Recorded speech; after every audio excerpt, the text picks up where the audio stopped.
When you take the hat off, it's startling. Yeah, no one expected that. All right, listen, I'm going to, once again... You want me to leave it off already? Yeah. No, yeah. What I'm saying is, Robin, this is getting dangerous, some of these phone calls. Well, Eric doesn't seem to know the boundaries. Just because somebody's nice to you doesn't mean that they have to be nice to you forever. Right, yeah. When they're ready to stop, you have to let go. Mutt, go ahead. Hey, Howard. It's Mutt. Yeah. Yeah, I wasn't sure if you'd picked up on me. You know, not that there's any excuse for Eric threatening chicks, because that's just crazy talk, but he did have excuses to be mad at the girl. Wow. Yeah, are you there? Yeah, go ahead. Finish your thought. Can Laura let Mutt talk? I really don't want to argue. I'm just trying to chime in a little bit. Mutt, you have no idea the relationship me and Eric. Laura, let Mutt speak. And you badmouthed me on your Stern Fan Network. You banned me from that friggin' website. I couldn't even say a word. And you say about me. That's not even true. And you just open up your mouth. Look, I only know what I saw and heard personally. And we had a discussion a couple maybe years ago, not to say stuff about me. He can't go around threatening to kill women. I mean, I don't care what these women are saying on the Stern Fan there's absolutely no excuse for that. He's a lunatic, and he needs to stop that. But for like a year and a half, I kept telling him to stop talking to this girl because she's nothing but trouble and continually gets him in trouble. Mutt, who the f*** you? Mutt, I'm a therapist. I do occupational therapy. I'm a professional. You have no idea who I am. I work in a skilled nursing home. I take care of people dying. Well, Laura, Mutt is telling him. Mutt is telling him to stay away from you. That's good. But Mutt has no idea who I am, and he's bad-mouthing me on Mutt, so go ahead with Laura. Laura, personally, I'm trying to talk about what happened. Yes, Mutt, go ahead. You just speak. 2 days ago, she's not going to let you talk. Can you cut her off so Mutt can talk? Go ahead, Mutt. Anyway, she would always want to go to shows and ask Eric to, like, get her in and stuff like that. And she denies this and says she doesn't need Eric to get into shows, but she definitely would. She would try and ask Eric to get her backstage. She's a Stern fan. And sometimes he would agree to do it, and she would say, I'll give you a ride. But then at the last second, she'd get some better offer where some other person would get her into the show, and she would blow Eric off and not call him or anything like that. Howard. So now he'd be sitting waiting for her to pick him up to go to this show. The only reason he's waiting is because he was trying to do her a favor, and she would like totally blow him off, and then he'd miss the show. And that's when he would make those calls saying she's a liar and a bitch. Now, he was definitely way overboard with the killing and stabbing and shit, but, I mean, like, he's not just calling her for no reason. I'm saying there's a little bit of craziness on either side of the fence here. I see. Well, Laura, you should stay away from Eric, and Eric, you should stay away from her. Howard, I am staying away from him. You two are poison to each other. It's not working. It's true, but, you know, all right, Mutt, thank you, and Laura, thank you. Thank you very much. It's hard for me to get away from him when he keeps on harassing me. Hey, don't pick up the phone. And Eric, stop calling her. Okay. Yeah, there's some chicks in life. Look, if she's using you, just chicks. Artie, I never used Eric. I actually cared very deeply for Eric, not as a... All right. Look, listen, we're never going to get to the bottom of this, and I've got other things to get to this morning. Have a good one. Thank you, Mutt. Thank you for shedding some light on that. I know Eric did go out of the way to bring her, to introduce her to me, and we took pictures, so Eric did help her out. I mean, you know. All right. Look, I was nice to her. I'll solve it for you simply. Never call her. Pretend that she's dead. Just stay away from her. Pretend you killed her and she's dead. All right? You got away with it. Now she's gone. Pretend. Right. Pretend she's dead. Yeah, I hope he heard the whole sentence. Did you hear pretend? Right. You know the difference? Yeah, I know the difference. And what is her name again? Laura? Laura, stay away from Eric. And the same thing with Angel. Well, listen. These are called, like, reverse vows. Eric, do you pledge that you will stay away from Laura? Yes, I do. Eric, it's a pleasure to hear what's going on in your life. It's fascinating, for sure. It is certainly an exciting life. And let your hair grow. Like, just don't ever cut it. Yeah, just let it grow, like Samson. You've got wonderful hair. You've got wonderful long hair. You don't think I hair. should shave it off? No, he really does have a nice set of hair. You got a better look with your hair. It took us by surprise. That's why Artie was laughing. You took off your hat. We were used to seeing your head shaved. You look like Pete Rose. Yeah, I assumed you were bald. Yeah, Howard, look, you know, like, this girl Angel always told me to go out and live my life, you know? Right. And to go out and have fun. And you know something? Ever since you had been talking to me, that's what I've been doing. I've been hanging out with Irish John at Yankee games. We go to Yankees now. We hang out all the time now. Right. Okay, so you're having a good life. And now you can see that you can continue to have a good life by playing it straight. Not harassing women, trying to get a job, and doing things legitimately, and not taking limo rides from people that you can't pay. Good. All right, you're learning. You know what I see? Growth. I see some growth here. There's a lot of growth. Hair, stomach. Your hair and your stomach have grown. All right, I mean, look, my mom's in the hospital. So. I'm sorry to hear that. That's bad, but, that aside, you got to stop calling these women. That's the big thing. Can I call you instead? It sounds to me like you might even be angry with your mother, not consciously. No. Yeah, you're pretending these women are like your mother, and you're sitting and saying all the things you want to say to her. And, for whatever reason. But, you're never going to get to the bottom of it, so you got to stop calling these women, that's all. All right? Yeah. You're probably angry with women. I'm not angry with women. No, you probably are. Trust me. I'm a lot smarter than you. If you're not, you should be. Right. Can't you have a dating game for me one time? No one wants to go out with you. Oh, stop it. Look at all the women he's fighting with. When he goes out with them. No. You never know, Howard. When he goes out with them, then he starts yelling at them, and then he starts calling them. Yeah, can't we find him someone else to harass? Yeah. Ralph, go ahead. Yeah. It just kind of sounds like these two kind of deserve each other. Laura and Eric? Not that he should be threatening or everything, but, who would even get started with him? You know what I mean? Right. Why would you hang out with him? He's kind of weird and, Well, these women are looking for trouble, that's for sure. Exactly. That's right. Thank you. All right, very good. That's smart analysis. Go ahead, John. Yeah, hello? Yeah. Hello? Yes. I think this stems from you, really, this problem. So if this guy just doesn't come on the show, nobody is going to have anything to do with him. Right. You're saying it's my fault. It's partly. Maybe you're right. Maybe I made him so famous now. No. He's like a rock star. He's out of control. No. You misunderstood me. If he's not associated with the show, because all these people want to get near him because of the Howard Stern show. Who would want to get near this guy? Right. And this guy is very nasty at appearances. He won't talk to nobody unless somebody's going to give him something. Right. All right. Well, there you go. Eric, once again, you've stirred things up. You got to pull it together, though. Go home and clean your apartment. Right. You want to come and help me? No. I couldn't think of anything I'd rather not do. Well, Robin... Is he going to get a job? I mean, what's he doing? He's going to the games with Irish John. Yeah, if you go to a game, Robin, Knick game, Yankee game, him and Irish John are around. I mean, look, great seats. Does Irish John work? Yeah, he works. What is he doing at the Yankee? Irish John, what do you do for a living?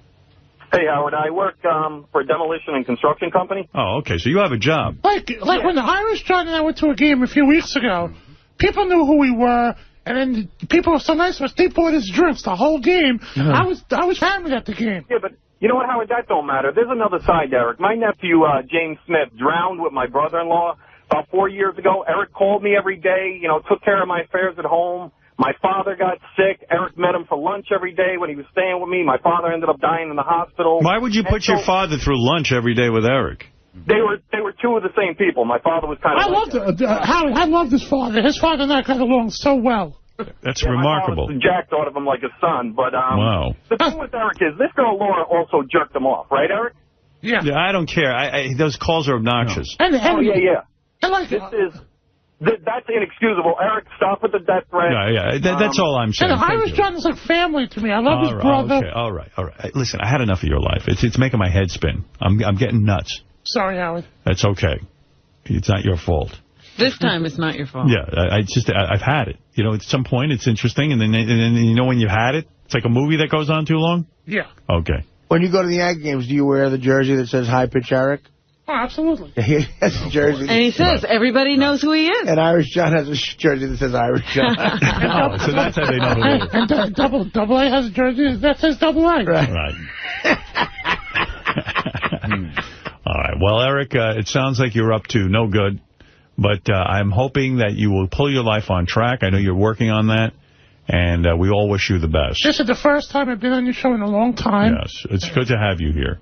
Thank you. Thank you. All right. There he is, Rob. And you've got a full update now on High Pitch Eric. People are saying, what's going on with Eric? Now they know. Oh, I think the other thing we wanted... Oh, never mind. What was that? Because he had said he wasn't doing the show anymore because the show is in... Well, that was ridiculous. In the way of his life. I can't do the show anymore. I have to pull my life together. Yeah. Well, what the show has to do with him pulling his life together, I don't know. Yeah, how are we keeping you out of pulling your life together? No, when I met this girl, I just wanted to change my life. I wanted to keep a low profile for a while. Wow. So that was because you were in love. I was in love with her. Yeah. You think you loved her? Howard, look, when you have more than once, then you feel like you're in love with that person. Right. And, you know, I was nervous to have sex. How'd you like it? Did it feel good? It did. Like, when I had sex with Howard, like, I mean, I was I was nervous because, you know, what if I asked her, I don't want you to have any more kids. And she said she can't because she's fixed. Right. I was relieved when she said that. Right. But what if I got her pregnant? You know what I mean? Oh, my God. It'd be a disaster. Oh, my God. Could you imagine? Can you imagine that he's good in bed? Were you good at it? Were you able to hold out for a long time? Oh, yeah, she said I rocked her world the first time. Really? She said that? Yeah. Now, see, this is why, you know, God has a sense of humor. Eric's a great lay. Yeah, right. You practically have no dick. I mean, your dick's so small. Well, with her, it was so huge. Really? Yeah. It got hard? Yeah, no, I didn't have to take no Viagra, no nothing. Wow. Have you taken Viagra in the past? Never. Never.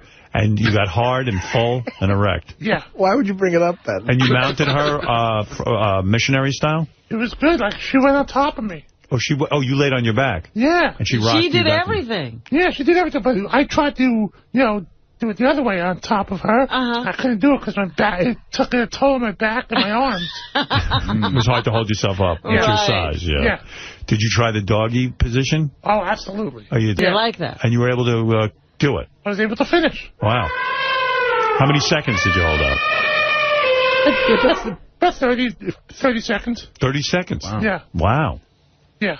Boy, you must have really given her the big orgasm. Yeah, you must have rocked the world. If you held out 30 seconds. But the best thing is, before we had this, you know what we did? Can I tell you what we did, which was phenomenal? Yeah. What? The foreplay. What did you do? I put my fingers inside her. And you liked that? I got her off on that. You did? Yeah. That's what rocked her world. Yeah. And you knew how to do You're good with your fingers. How did you even know what to do? Because she told me what to do. And this is better than the gays you've had? I never had gay sex. Okay, whatever. Did you find the clitoris? Yeah, she sent me an email showing me where the body parts are. Oh, she sent you a diagram? What'd you do with it? You rub it? I put my fingers in and play inside of her. Wow. And then I used a vibrator in her, too. Show me on Robin where the clitoris is. Oh, stop it. You have a poster of a diagram I can show you? No. And what do you do to the clitoris? What's your technique? I put my fingers in her pussy. Yeah. And then I rub her the clit after when I take my fingers out. Yeah. And did you licked it? go down on her? I didn't lick it. She wouldn't let me. She wouldn't let you lick it? No. Just because She just wouldn't. Doesn't like that. No. Just because I hate myself and I want to punish myself for all the bad I've done. Say the word clit again. God.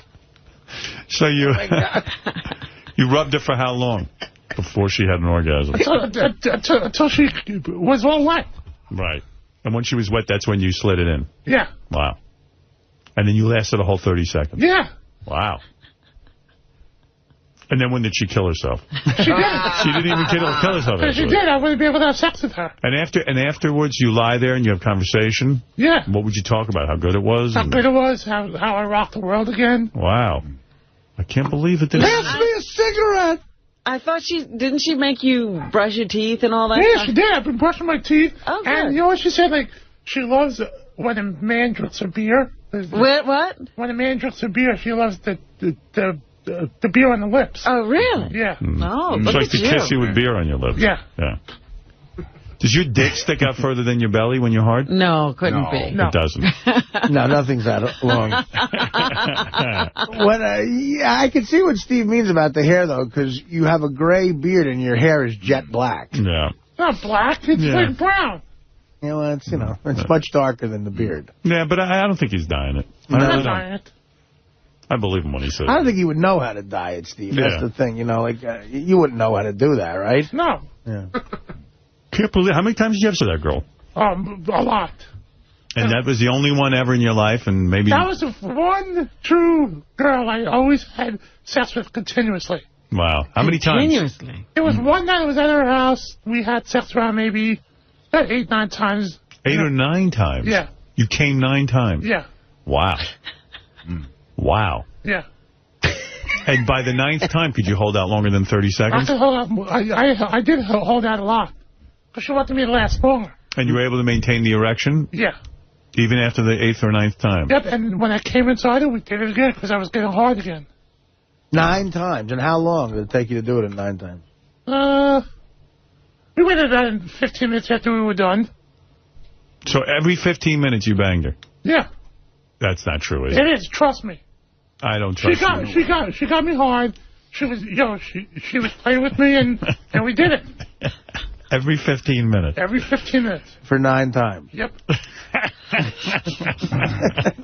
It's almost physically impossible, especially someone in your condition. Well, look at him. He's a specimen of a man. Makes you want to jump on top of him, doesn't it, Robin? Eric, did she like the unique combination of beer and filet-o-fish tartar sauce on your lips? Yeah. Yeah, she liked that, too. Are you a good kisser? Oh, when I first started French kissing her, she wanted me to go very slowly because I was going too quick on her. You jam your tongue in there. Yeah. She had to tell you everything. Huh? Yeah. Yeah, you didn't know anything. You were like a virgin. You were a virgin. Wow. Hey, I was a virgin? Yeah. Weren't you? How about the pornos I did? Oh, that's right. Yeah, you did do he it, actually complete in those pornos? No, he couldn't even get hard. Because of the cameras. That's when we thought he was gay. Yeah, so you were a virgin. Yeah. No. No, yeah, right, exactly. You would never, like, finish with a girl. Because I've seen your dick. Your dick doesn't even clear the pubes. I mean, it looks like a baby bird egg. It's like a bird egg in a nest. You know what? You ever see these birds when they have these little eggs? Yeah. That's what your dick looks like. So sometimes it's inverted. So how do you even... I don't know. How many inches are you hard, fully hard? 3? Dude, it was huge. What's huge? 4 inches? Maybe more than 4 inches. Wow. Maybe. Maybe. She couldn't believe it. Huge. It was huge. Huge. That's huge. Show me with your fingers how huge it was. It was like from here to like right over here. Wow. That's huge. Oh, that is huge. Oh, why couldn't Eric be part of her Twitter, part of Paris Hilton's Twitter? I know. That would really be great. Good for you. All right. Well, you did get laid. I hope you find love again. I know you miss being in love, don't you? I do. If you want to be in love, seriously, work on losing your weight because I've been trying to. Because you're not that attractive when you're heavy. You look better when you're thin. Oh, people say you look attractive with hair. Yeah, hair is better. Yeah, you're a little less gross with the hair. Yeah. On a scale of 1 to 10, you're a 10, but used to be an 11. So now you're a little less gross. All right.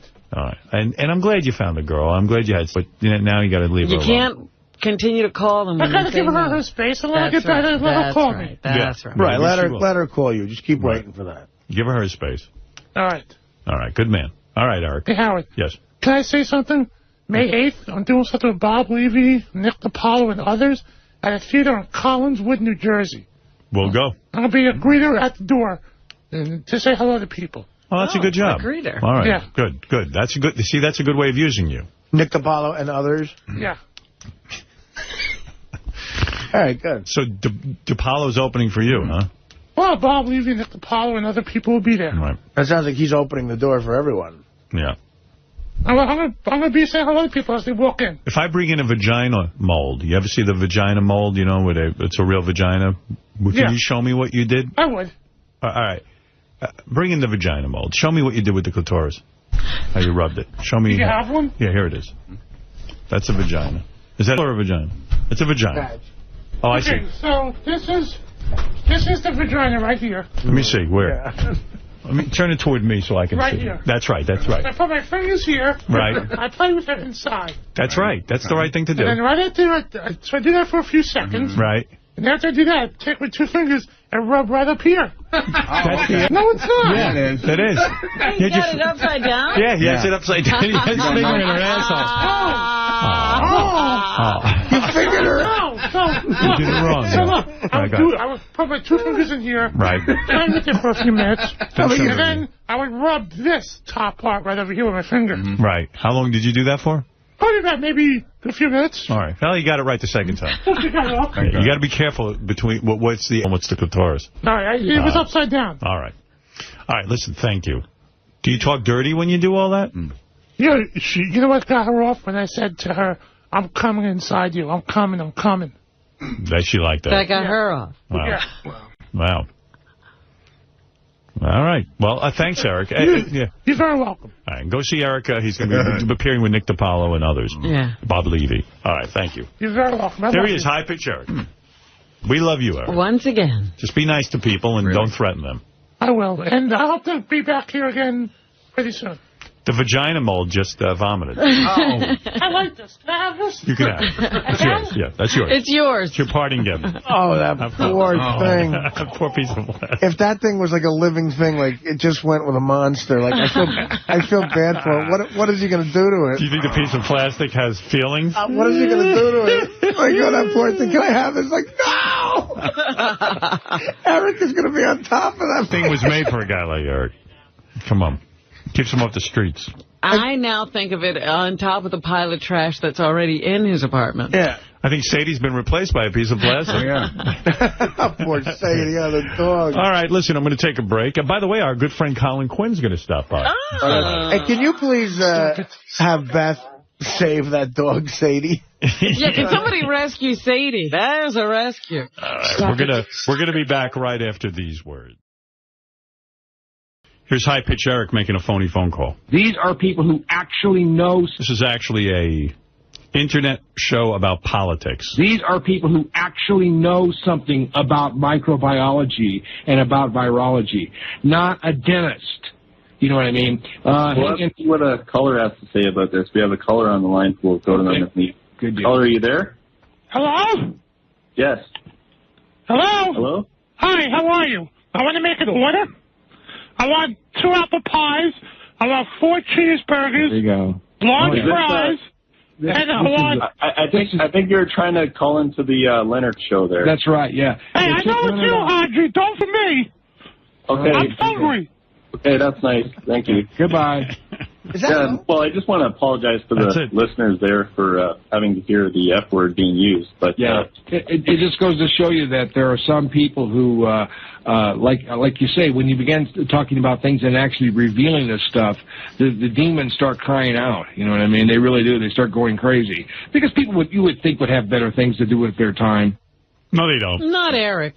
Was that an old one? He sounded young and vibrant. No, that's he just did that. Oh. That's brand new. You could take that old dog and have him do some new tricks. I know Todd Rundgren's doing a lot of Eric's old stuff. Everybody in this country, you know what I couldn't get out of my mind? Like how everybody is so medicated in this country and doctors just give out pills now. I couldn't get out of my mind High Pitch Eric in here the other week, digging in those pill bottles. Like, what doctor worth anything would look at that mess of a person and say, you know what I'm going to do? I'm going to give you prescriptions for shit. If you feel anxious, take that. If you're depressed, take that. Well, if you and he's got a gut out to here. Everything's distended, and he's picking in prescription bottles. It's funny you bring him up because, you see, High Pitch Eric came on the show. He had told us that he would not come on the show anymore. Right. He said he was done. He feels that it was his time to be done with the show. He needs to get his life together somehow. So then he called Gary and wanted to come on the show for Out of the Clear Blue. So we put him on the show, and he called Gary afterwards, and he said, I had the best time on the show. This was great for me. I loved it. So he started calling Gary obsessively, thinking of new ways that he could come on the show. Now he wants to do the show every day. Wants to do the show every day. Now Gary gets a call. Here's the latest call from High Pitch Eric. I'm going to play it for you. This is wild. This is why he's on medication. He called Gary again now, and now he says he can never be on the show again. Out of the Clear Blue. Listen to this one. Hey, Gary, it's High Pitch. I decided I'm not doing the show anymore. Last week was my last time on the show. But I feel like when I'm on the show gets me nowhere. Now, I'll continue this tape, but Gary has the feeling that this is definitely like the psychiatrist who gives him the drugs talking, or somebody, like a relative, or somebody. It's definitely somebody else. Winding him up. Yeah, somebody's winding him up. He's not doing this on his own. Listen to this. And I don't feel like I'm a good person when I'm on the show. And when I'm not on the show, then I'm a better person. I don't feel like I'm a good person when I do the show. So I'm letting you know I'm not doing the show anymore. So, Gary, you figure he sees this person about once a week because it took about a week for this to happen? Yeah, somebody must tell him, listen, that's not a good thing for you to do. Right. That's what happened to Crackhead Bob, by the way. Somebody told him that he doesn't feel good about himself. But now the guys are telling me, Will said that he got 20 text messages yesterday that he's not doing the show anymore because you left him on hold all day yesterday. I didn't even see him on. But maybe he went to the doctor yesterday, and you know the doctor goes, "What's the matter? I'm depressed. Why? Howard left me on hold all day. Right. Maybe you shouldn't get involved with that show anymore." I see. Yeah, because quite frankly, I don't even know he was on hold. I mean, I can't take a phone call every time he calls. I have emails. I have an email from him as maybe the day before yesterday about what a phenomenal time he had on, and can we think of more ways to use him? Right. Well, all right. There you go. High Pitch Eric, you're on the air. What happened? Describe to me what happened. I was listening to the Howard 100 News, Eric. Right. Now, you've lost your apartment, I understand. You're evicted. Right. Now, where do you go once you're evicted? Do you have somewhere to live? But right now I'm in a hotel. What, you have money for a hotel? I'm at the Four Seasons. No, Artie, you know that band J-Rad? Yeah, great band. Go ahead. Well, the guy... Hey, Eric, I got to be honest with you. Is there something... Are you muffling the phone of someone? Are you talking through a tin can and a string? Because what you sound like, if I may do an impression, is like this. And I go, Eric, what's it like now that you're evicted from your apartment?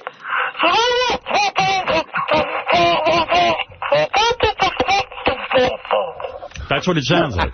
No. My phone, can you hear me now? A little better, yes. What did you do to improve the quality of the phone call? I moved around a little. Oh, are you in bed? Yeah. I don't want to think. I'm taking a bath. No, he's not. I moved around. I'm getting my 6:30 massage. Having a spa treatment. Yes. So you know that band J-Rad? Yes, J-Rad. They're a good band. What? What about it? So this guy Russ from J-Rad, the band J-Rad put me up in a motel for the night. All right. So And then what are you going to do? That's one night. Well, hold on. So my friend Peter looked up a room for me at Westbury for $450 a month, so it's cheaper than where I was living. So I'm probably moving to Westbury this weekend, and J-Rad and TC Cross are having a benefit for me this weekend to raise money for me. Oh, my. So, in other words, what you're claiming is that you will be moving to a place in Westbury that charges by the month. Yeah, $450 a month. $450 a month. Yeah. Now, don't you think they're going to look into your record that you've stiffed a bunch of people and that you're going to probably stiff them? I mean, and then it's very difficult to get you out. Well, here's the deal. Irish John is helping me out with this, and my friend Peter's helping me out with this. And they're coming up with money so I can move into this place. And after that, I can afford $450 a month. How can you do that? Because I still receive unemployment. Oh, okay. All right, so... Howard, may I jump in? Unemployment ends at some point, Eric. No, but if I don't have a job by then, I can file a new claim if I don't have a job. Unemployment never ends for Eric. Yeah. Howard, but listen, this Do you realize why this country is bankrupt? I mean, it's, you're supporting guys who won't, get a job.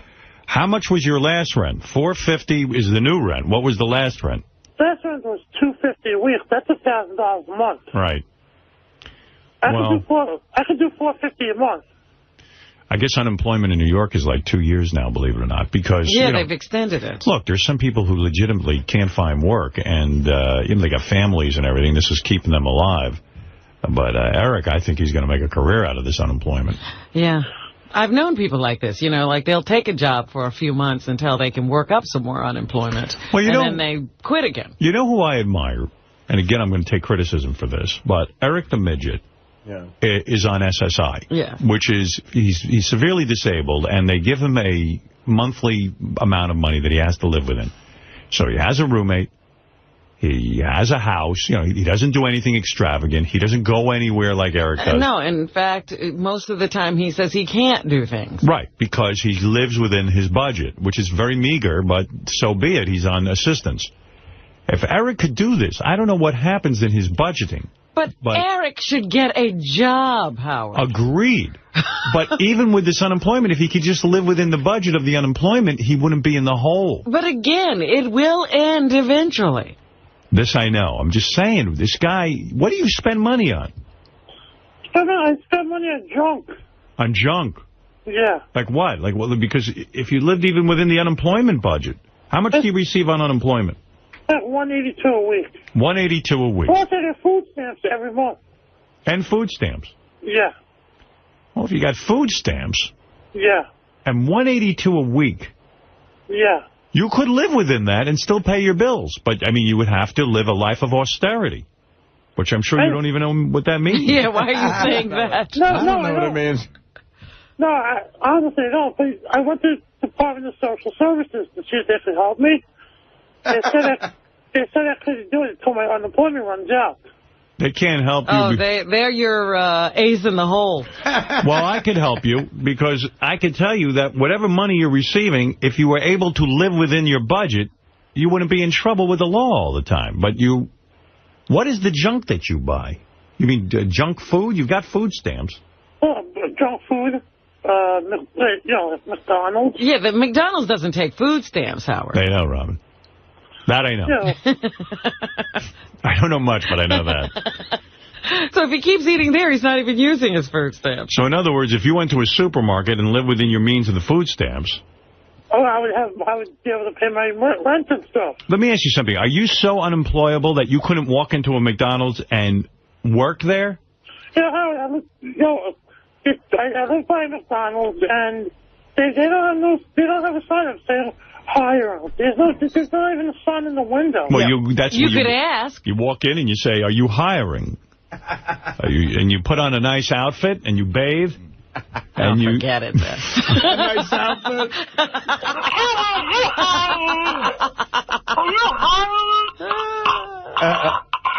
Right now, the Gap is sewing together 3 sweaters for him to wear. Like, I've gone to McDonald's, and I see there's always a guy there who mops up and cleans and, refreshes the place a bit while the customers are eating.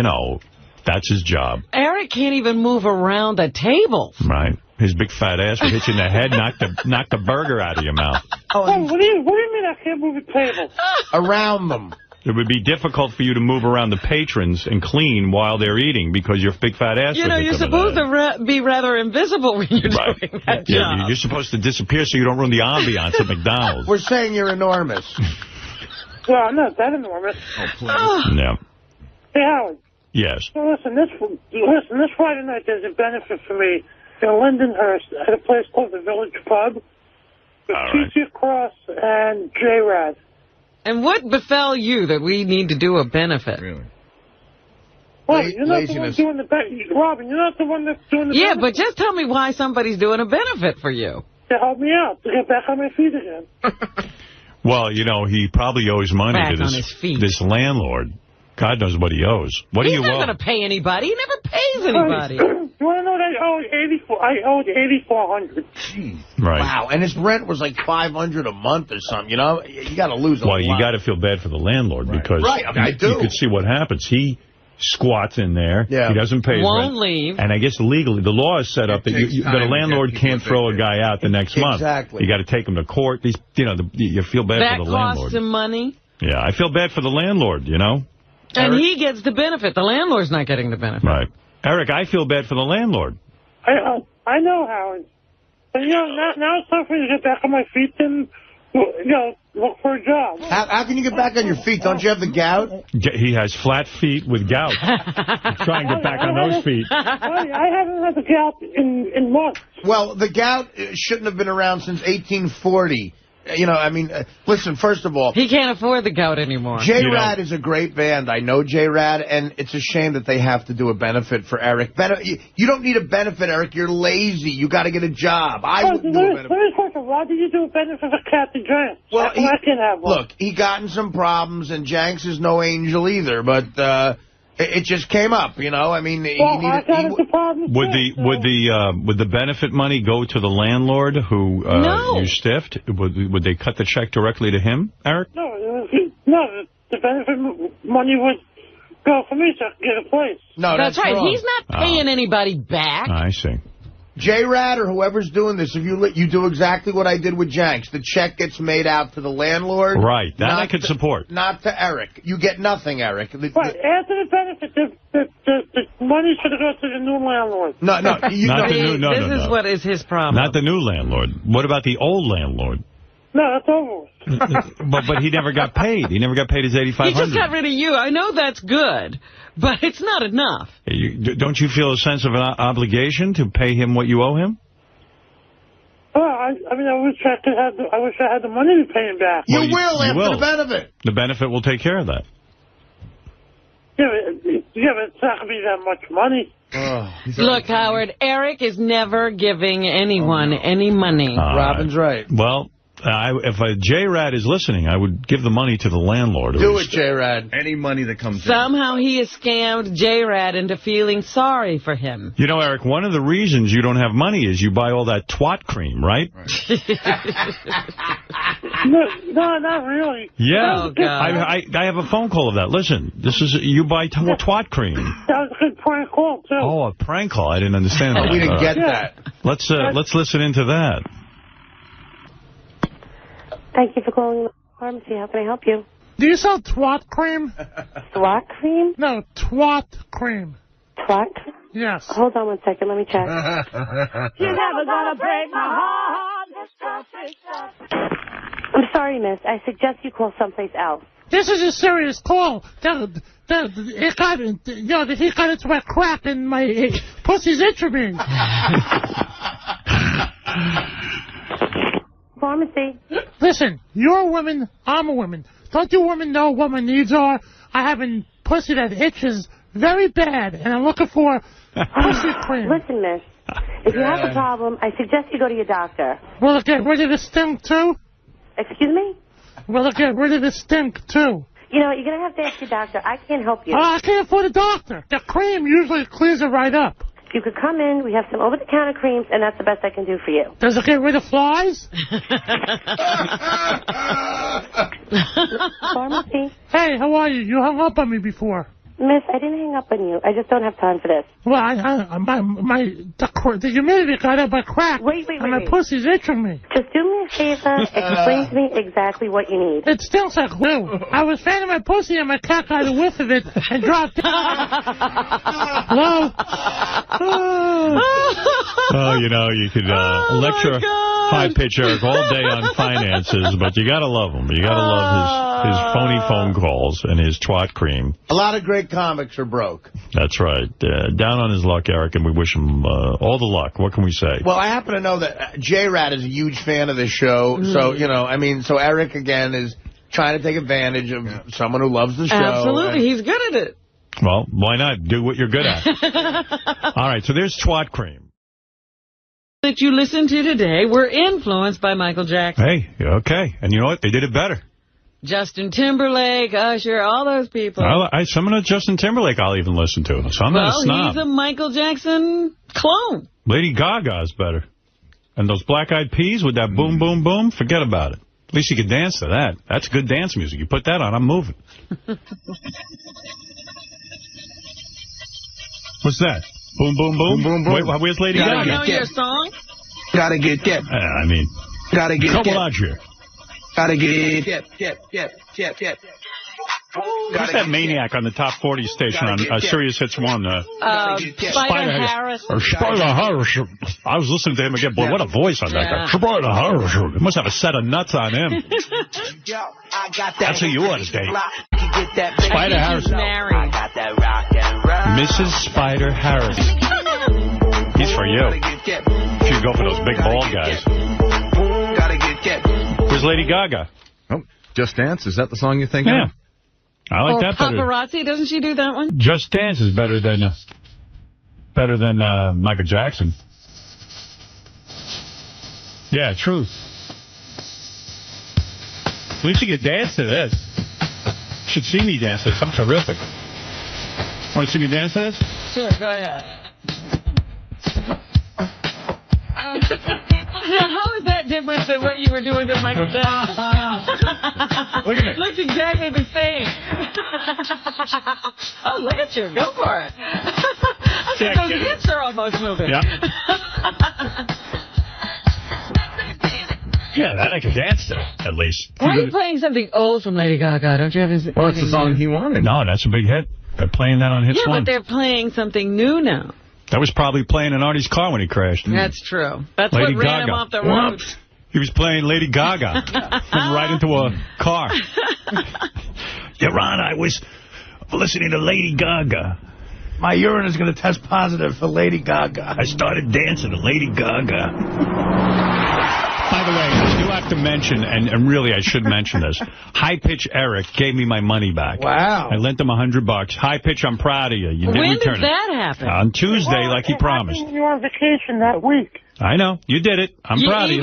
He didn't even stand on ceremony and say you were on vacation. He brought it anyway. That's right. Well, good for you, High That Pitch. Tuesday, and the last week came to the back with me, I got it out of my own account. Huh?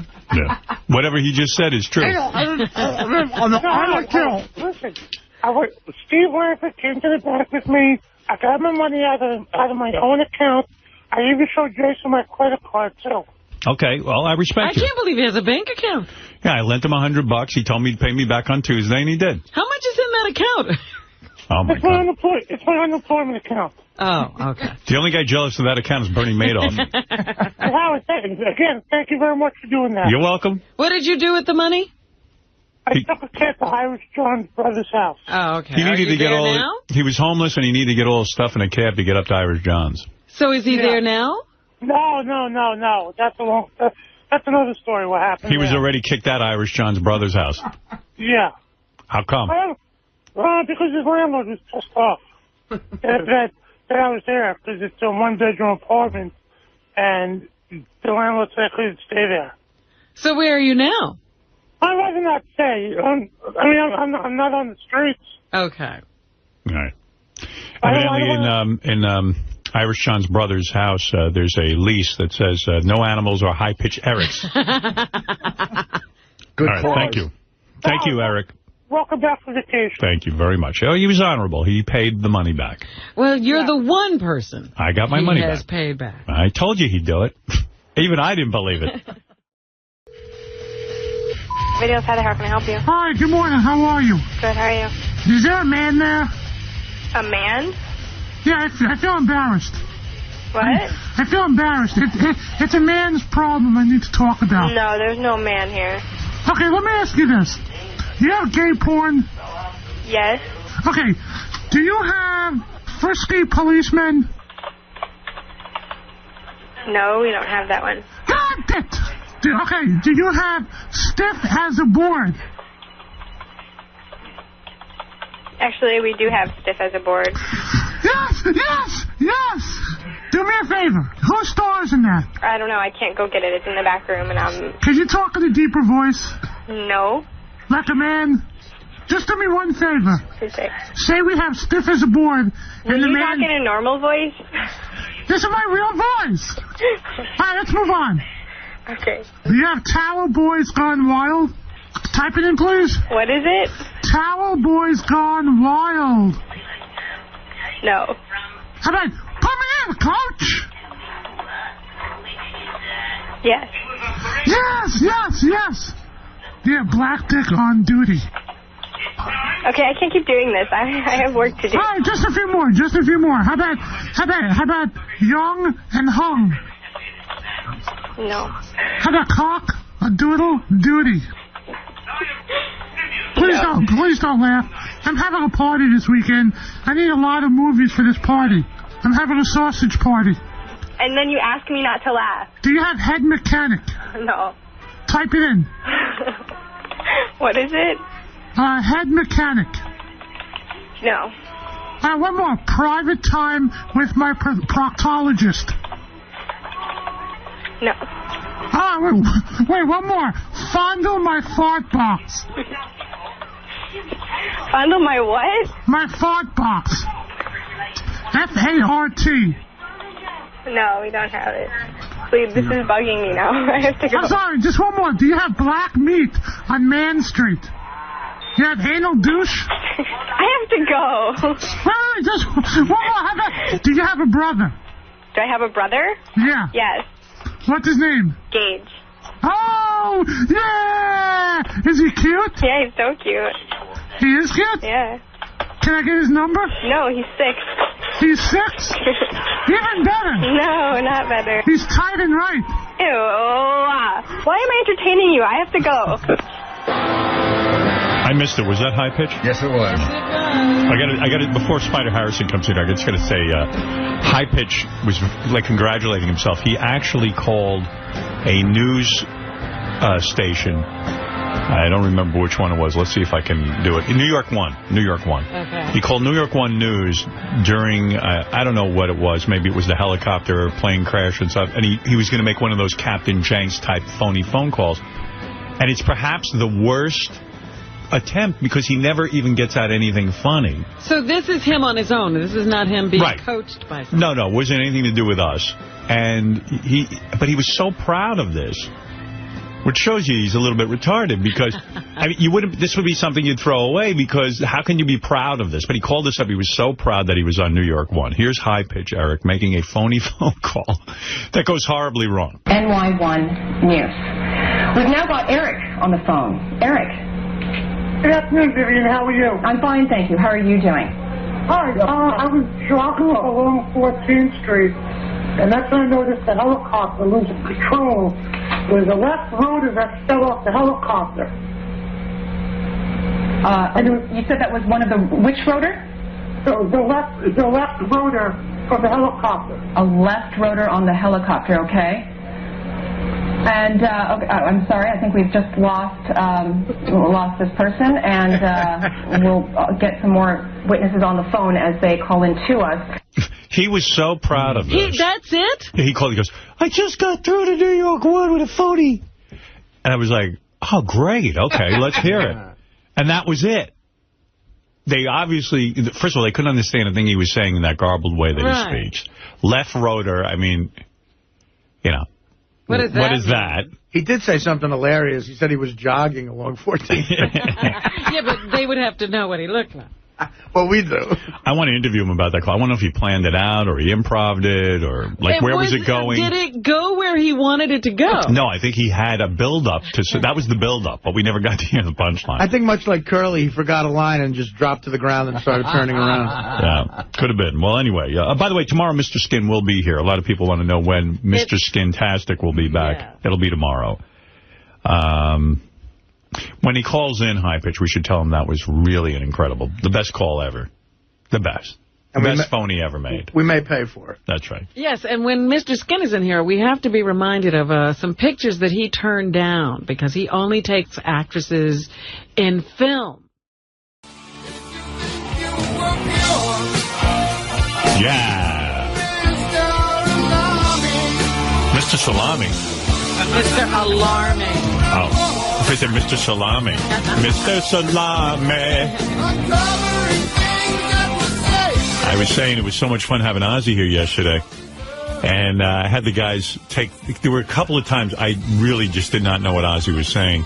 And I have a couple of examples for you right now. And then High Pitch Eric will be in here. Hold on. All right. But this is, I was asking Ozzy about depressants and stuff or whatever, but tell me if you can tell what Ozzy is saying. I know you couldn't tell sometimes either, right? Right. I sometimes had trouble, but... And there were times I went back to find out, but sometimes you just don't care. It's just fun to hear Ozzy doing his thing. Mm-hmm. Why were you on antidepressants? Look at you. You're happy. You're smiling. Well, you're laughing. in California, I mean, they're doled about like I'm an average, you know. I mean. Yeah, that was one of the times I was like, is he really saying words? I heard California, and then I was done. And then, you see, you don't know. No. All right, but he is saying something. You think? I know he is. Here's Ozzy talking about, it doesn't matter what he's talking about. Who gives a shit if you lose your hearing? But Shannon's always shouting. She goes, I'll be back. I found this so far. And I go, you going to the bar? She goes, what the hell? I'll get it all back to front. What did he say? I don't know. I know he's talking about his hearing. He goes to the bar. Sharon and something. Ozzy. I mean, I understood. I bet you he couldn't tell you what he said. I bet you he couldn't. I was talking to Ozzy about his relationship with his mother. Again, I lost track. And when your mother is only about the money, it says, what the hell? Can't you just love me for me? Whatever they're down, I first and foremost, I always tell them I love them, you know. Yes. Right. If somebody, your kid doesn't, you feel that you've got to beat your last thing, you know. It's a good thing, inspiration, I suppose. Now, actually, to be honest with you, now, I sometimes think to myself, Ozzy in jail. Again, this is where he lost me. How did you survive in jail? Humor, I was my zany, you know, I used to get through school. That I kind of understand. I got the gist of that. I got the gist of the other one, too. Yeah. You get the gist. That's with Ozzy. You're never really some sure. of them I didn't get the gist, though. The bar one with Sharon, I didn't gist at all. Well, that you don't gist. It's like ancient scripture. Some of it you get, some of it you don't. All right, this one I know you didn't get. I was talking about Ozzy, about being a singer. Like, did he get beaten up when he was young because he liked to sing? Right, because he was singing. Yeah. How does a macho guy like you get into singing? Because didn't everybody call you gay for singing? Like, when you're a kid and you sing, it's like... No. I mean, you know, everybody wanted Paul McCartney to marry your sister, but then you would have saw my sister and, you know... You know what? I think I understood that one. Well, Paul McCartney, I heard. No, but he said everyone wanted Paul McCartney to marry their sister. Oh, wow. Go ahead. It was almost like I looked at my sister. Everyone wanted Paul McCartney to marry their sister, but then I looked at my sister. Well, let me hear that. How does a macho guy like you get into singing? Because didn't everybody call you gay for singing? Like, when you're a kid and you sing, it's like... No. I mean, you know, everybody wanted Paul McCartney to marry your sister, but then you would have saw my sister and, you know... Maybe you're right. In his book, he does have pictures of him with his sisters. Yeah, and he's almost... I don't know what he's trying to say about his sisters. You know what I learned from that interview? That most words are really not that important. They're not necessary. No, because I was thoroughly entertained by his stories, and I really didn't need to know that much. All right, here is High Pitch Eric. We asked him to come by because it's so fascinating. I hear the Howard 100 News. High pitch.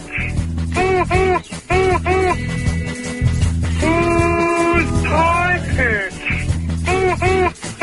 You know, High Pitch has been on our show for years, and... Oh, hey, High Pitch. How you doing, look at you. It's the new High Pitch. His new High Pitch. He's got a dress shirt on. He's trying to pull his life together, right? Yes, I am. How are you? Hi. Good to see you. Are you dyeing your hair? No. That's what Steve Langford thought I was. I'm not dyeing my hair. I mean, when I first got on your show in '97, I had hair. Right. You used to shave your head, I guess. I shaved my head, then I still had my hair grow back in.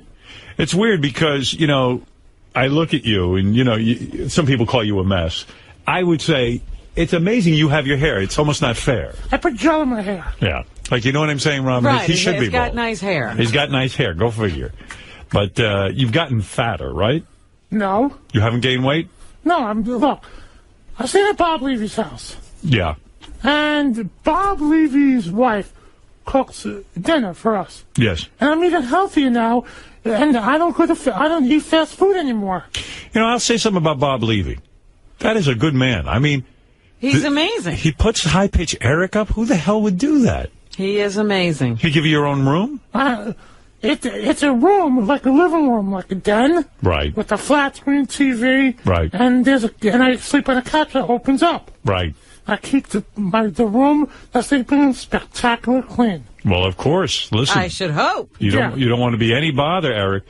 And, you know, I for years have said, Eric, you know, I know there's something wrong with you in a sense, because given the voice, you know, do we ever figure out why your voice is so high? Because I never had the surgery done on my voice. You need a surgery? Yeah, to make my voice go lower. And it would, what kind of surgery is it? Do you know what it's called? No, but if I had the surgery, I would have to keep awake so I could talk to the doctor. Right. And I would tell him when to stop. There's some kind of mechanism in the throat that would release, and then you would have a deep voice. I guess it's my voice box, the vocal cords. I see. Wow. You buy didn't know that? Well, it seems reasonable to me. Well, Eric took an evaluation, a test, and it said here that you're not retarded. Right. That your spelling is an 8th grade level. Right. And your math is a 6th grade level. Math I'm very bad at. Right. So there's something wrong. Are you slow, would you say? I was in special ed classes, yes. Special ed, all right. Yes. But it says here, in terms of work, you have word recognition. Right. A high level. It says here that your filing is excellent. Right. That you're typing, you can type 22 words a minute accurately. Yes. Really? Yes.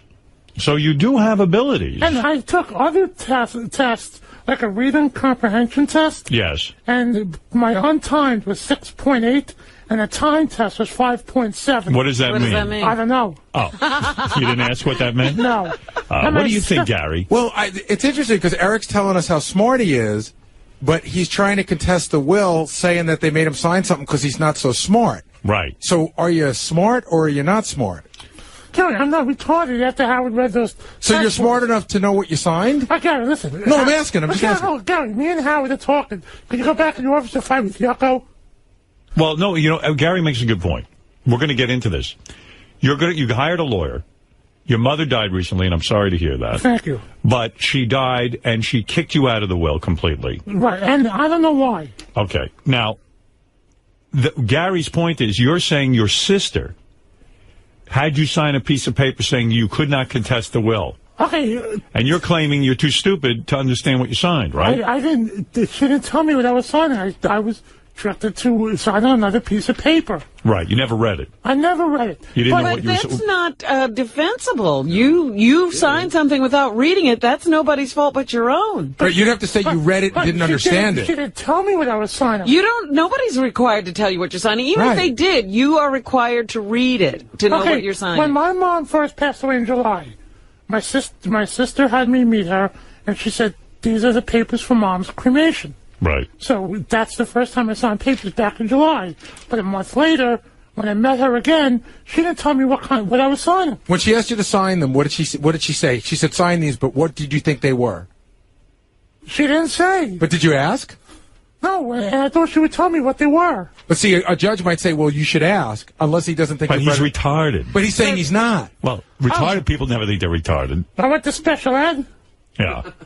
He went to special ed. I'm more confused than ever. Well, but wait a minute. He's talking about papers signed after his mother died. That's right. Yeah. That he could not contest the will. Well, I'm talking about, I thought you were talking about the fact that his mother decided and said, specifically, I am doing this on purpose. I am cutting Eric out of my will. In the will, your mother says, no, Eric, he gets nothing. Now, I heard a rumor, I don't know if it's true, and I want you to answer.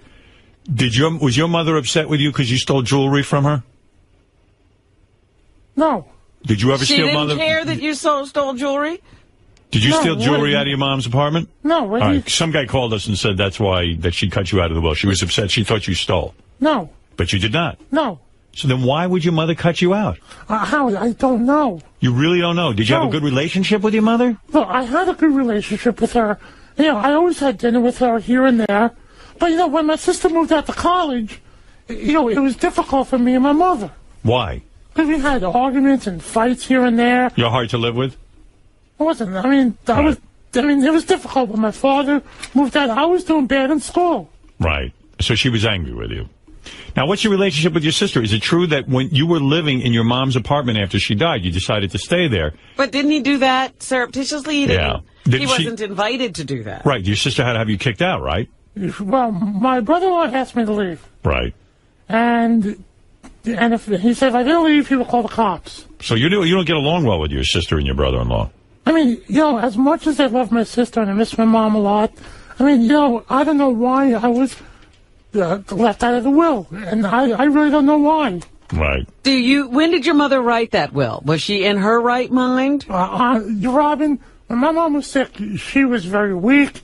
She really couldn't walk that well. It sounds like to me, I'm reading between the lines, you didn't have much of a relationship with your mother. Your sister and you are estranged. Your sister doesn't want you living in the apartment. Your sister has nothing to do with you. In fact, didn't she make you, in order to go to her wedding, didn't you have to not appear on the show for like 6 months? No, I was still on the show. Right. I still came on the show. Yeah, but I remember you had to stop coming on for a while. Remember there was a period of time that you couldn't come on the show because you said your sister, you wouldn't be able to go to the wedding. And it was a good period of time that you couldn't do the show. But Eric, you don't remember that at all? No. Okay. Remember that girl, Angel? No, answer the question I just asked you. We're asking you, there was a period of time you could not come on the show. You and your sister seemed to be at odds. Oh, well, I took a break for a while. Right. But I think you told me it was her request. Specifically... I remember your sister saying to you that she didn't want you coming on the show anymore. They said that to me a while ago. Right. So, she has problems with you. I don't understand any of the relationships. I understand that he's estranged from his sister, but I really don't understand how much contact he had with his mother. Eric's mom after he left home. Yeah, it sounds like they didn't talk that much. Right. You and your mom were kind of on the outs. Well, we were on the outs when my father moved out, when my sister moved out to college. No, but that was a long time ago. Right. And so you've been on the outs for a long time. I've been on the outs with her for, here and there. Right. So it probably, she felt she didn't have much of a relationship with you anymore. And she does state in the will that Eric knows why he's not in the will. Yeah. I don't know why, and I'm telling you the truth about that. Well, I don't know what to say, Robin. Yeah, we've gotten absolutely nowhere. Now, what's going on with this girl, Angel, who had sex with you, which was unbelievable to me? She was in here with you. She wasn't in here with me. We had her she was on the phone. She was on the phone. She had sex with you. Well, I got another story about that. Yeah, well, she's on the phone right now. I have another story about that. Didn't she have to get a restraining order so that you wouldn't stalk her? No. What was it, Angel? That's not true. Angel, what was it? There was no restraining order. You had asked Eric not to bother you anymore. Yeah, I was going through a really hard time, having been recently diagnosed with cancer, single parenting, all that stuff, and I had written to Gary, asking him to intercede on my behalf because Eric had called me 27 times one night at work, and I just couldn't take it anymore. That's not true. That's not true. I got my phone records when she called me when I went to court. Eric, we're talking about last April. Okay, let me ask a question. Go ahead. What did you do after the benefit?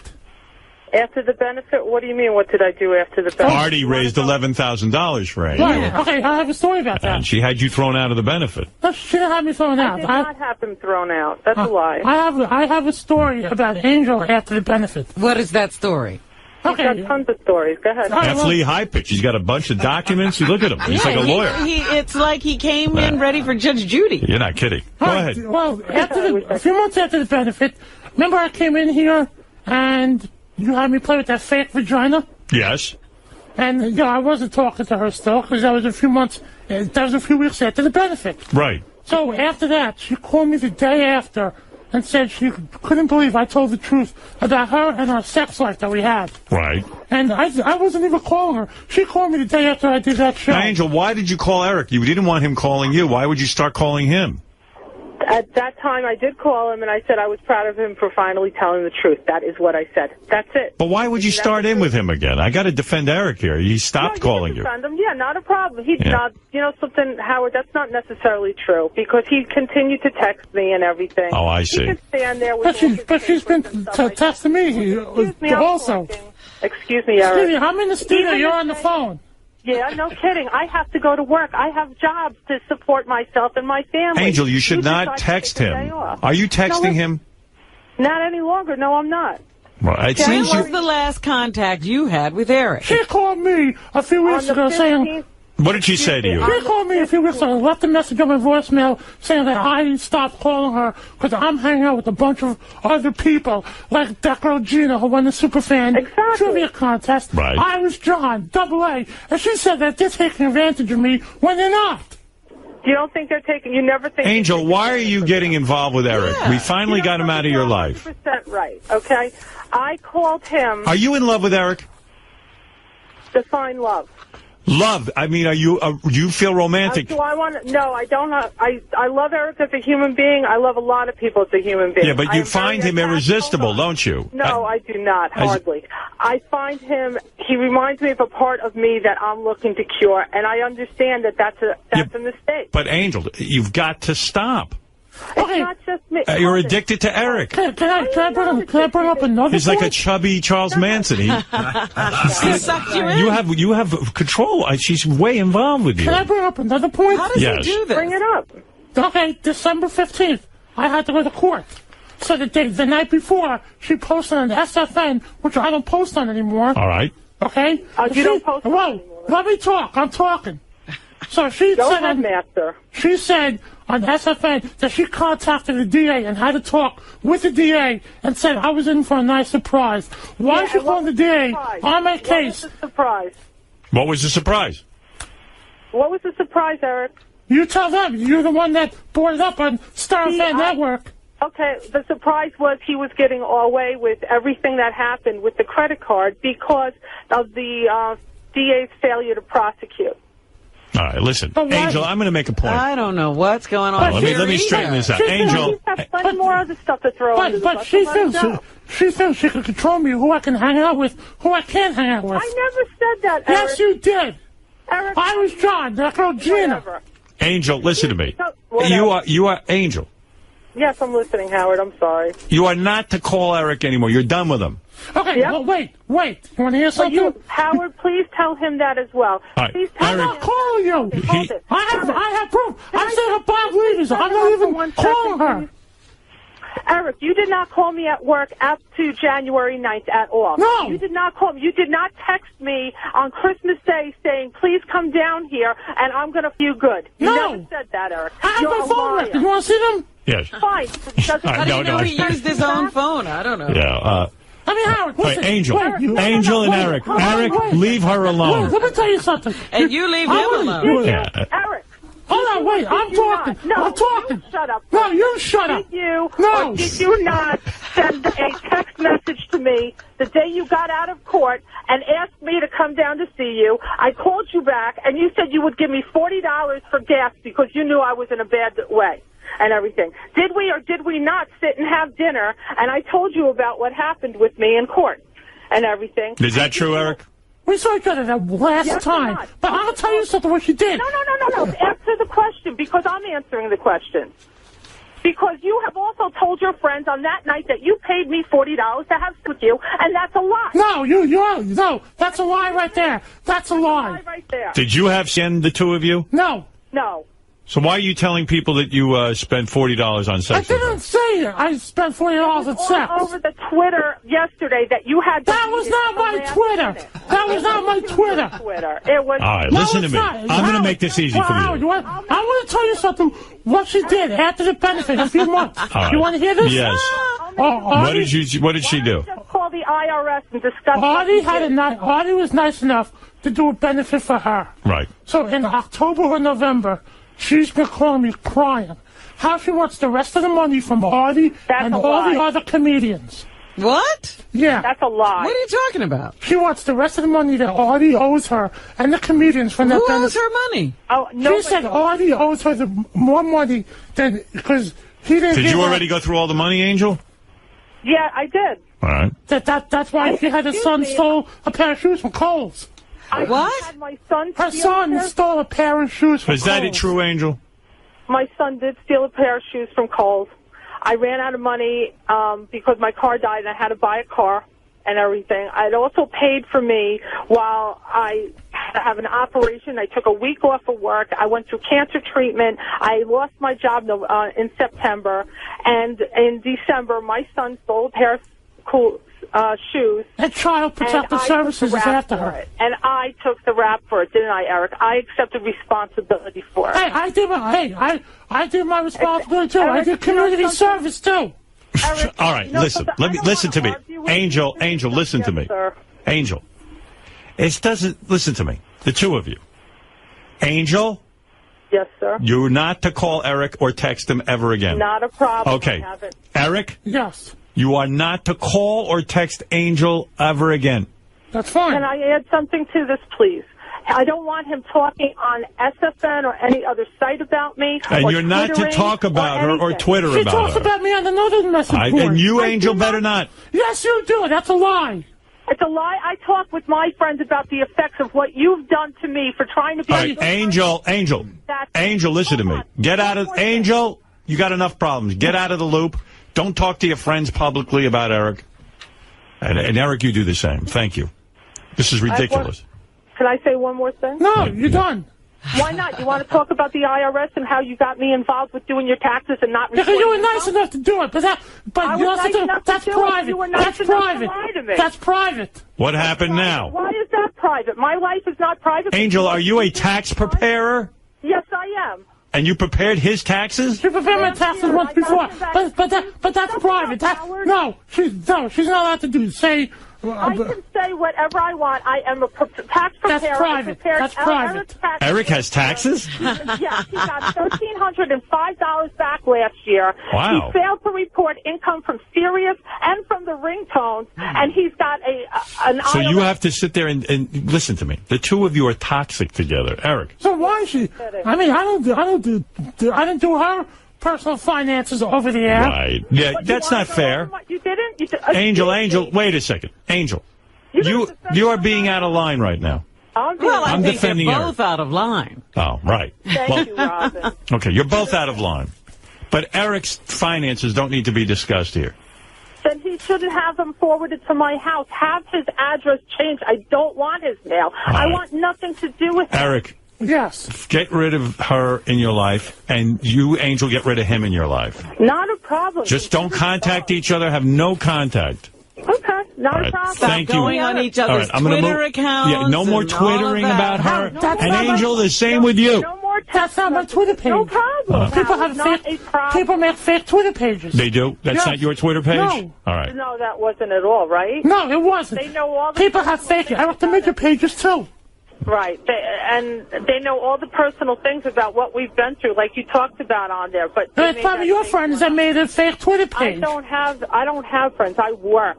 All right, Angel, do you hear what I'm saying? Get out of this. Get out of this. And Eric, get out of this. This is dangerous, what you two are up to. It's going to end up in a disaster. It's like playing with fire with It's her. like playing. You're both. It's like both of you are playing with fire. You're like an old married couple who aren't even having. And you know something? The sad part about it, and Eric knows this, is I really did care about him. I treated him well. And Well, forget it. And he's constantly throwing me under the bus. You're right. How about the many times you throw me under the bus to Steve Langford? Eric, I wish you all the best. But Angel, no more calling Steve Langford. You got to get out of the loop. No problem. That you don't even know Is Eric. she an Eric informer? I don't know. Am I an Eric informer? Yeah. Yeah, have you called Steve Langford to tell him? She does. She calls him all the time about me when I had to go to court. When you have...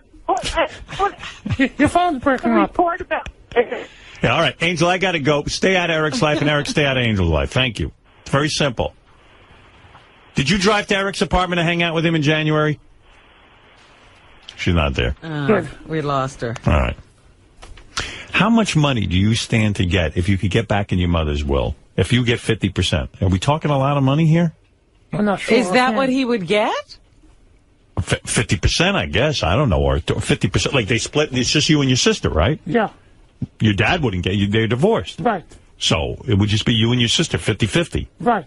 How much money are we fighting over? I don't know. You don't know? No. But does he have to get 50? I don't understand. I don't think it's mandatory that you give a child anything, is it? It's not mandatory, especially if you're writing your will that you don't want the kid getting anything. Yeah, and on what grounds is he contesting the will? Yeah, what grounds? Well, the glazed look just came over. But honestly, I don't know what the reasons are why I wasn't in the will. Right. Well, clearly your mother had an issue with you. Unless she was out of her mind at the time. You could make that claim that she didn't know. That's what I wondered, if he said, the will was written when she was incompetent or she was forced. Eric, you seem very hurt by this. You're almost in tears, right? I mean, I miss her. I miss my mother. You do? You feel bad that you didn't get along with her? And I miss her. You miss her. But when was the last time you even went to see her? In May. In May? Oh, so you did see her. At my sister's house. And when you were at your sister's house and you saw your mom, did she say to you, son, I'm leaving you something? No. She did not? No. Did she say anything to you about the will? No, my sister was helping her, walking back into the room because my mother was sleeping so much. Did you go to the funeral? I did. You were there? Yeah. And then you went to the reading of the will? Did you go to that? No. No. There was no reading. I don't think anyone reads. No. He didn't even read the thing he signed. Oh, I don't know, man. This sounds like a big mess. Look, I'm turning my life around. I'm working now. Yeah, I'm proud of you. My boss is in there. And, I don't want you to believe me. I'm doing a good job. And he's in there. Would you bring him in just to say hello? Your boss? Yeah. No, I think the guy's a saint. Hey, really? What is it? Just so you know, thanks to the wonderful reporting of Steve Langford, I do have a dollar figure on what Eric stands to gain. All right, go ahead. For Eric's end only, $150,000 to $200,000. Wow. I didn't even know that. You didn't know that? No. How come Steve knows it? Steve's a reporter. But it's your money. I know, but Howard, you think I'm creepy. That's a creepy guy back there. Steve? Steve's your brother. Wow. You don't like Steve?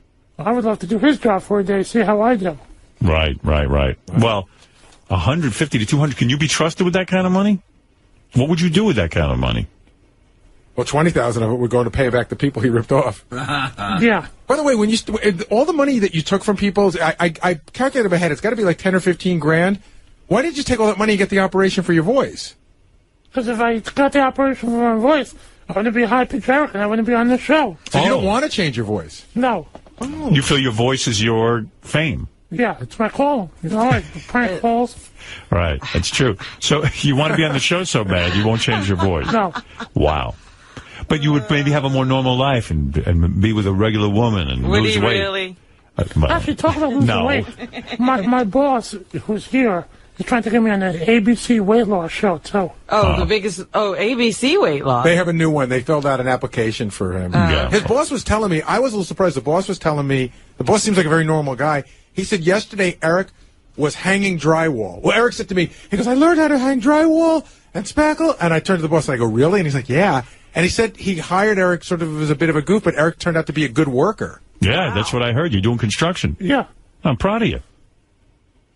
Where is this guy? He's a saint. I'm going to tell him. And he books me on shows, too.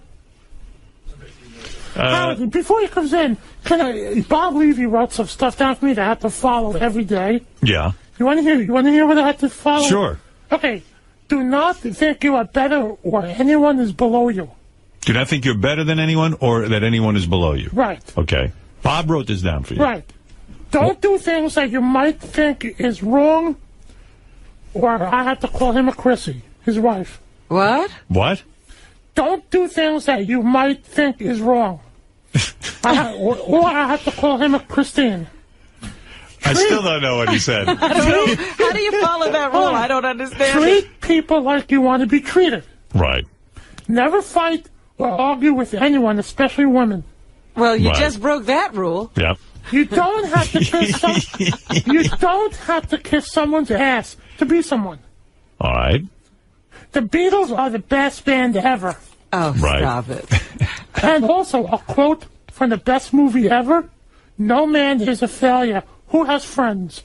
Right. Well, good. Bob's helping you. Bob, Bob, why did you take in Eric into your home? I'm shocked.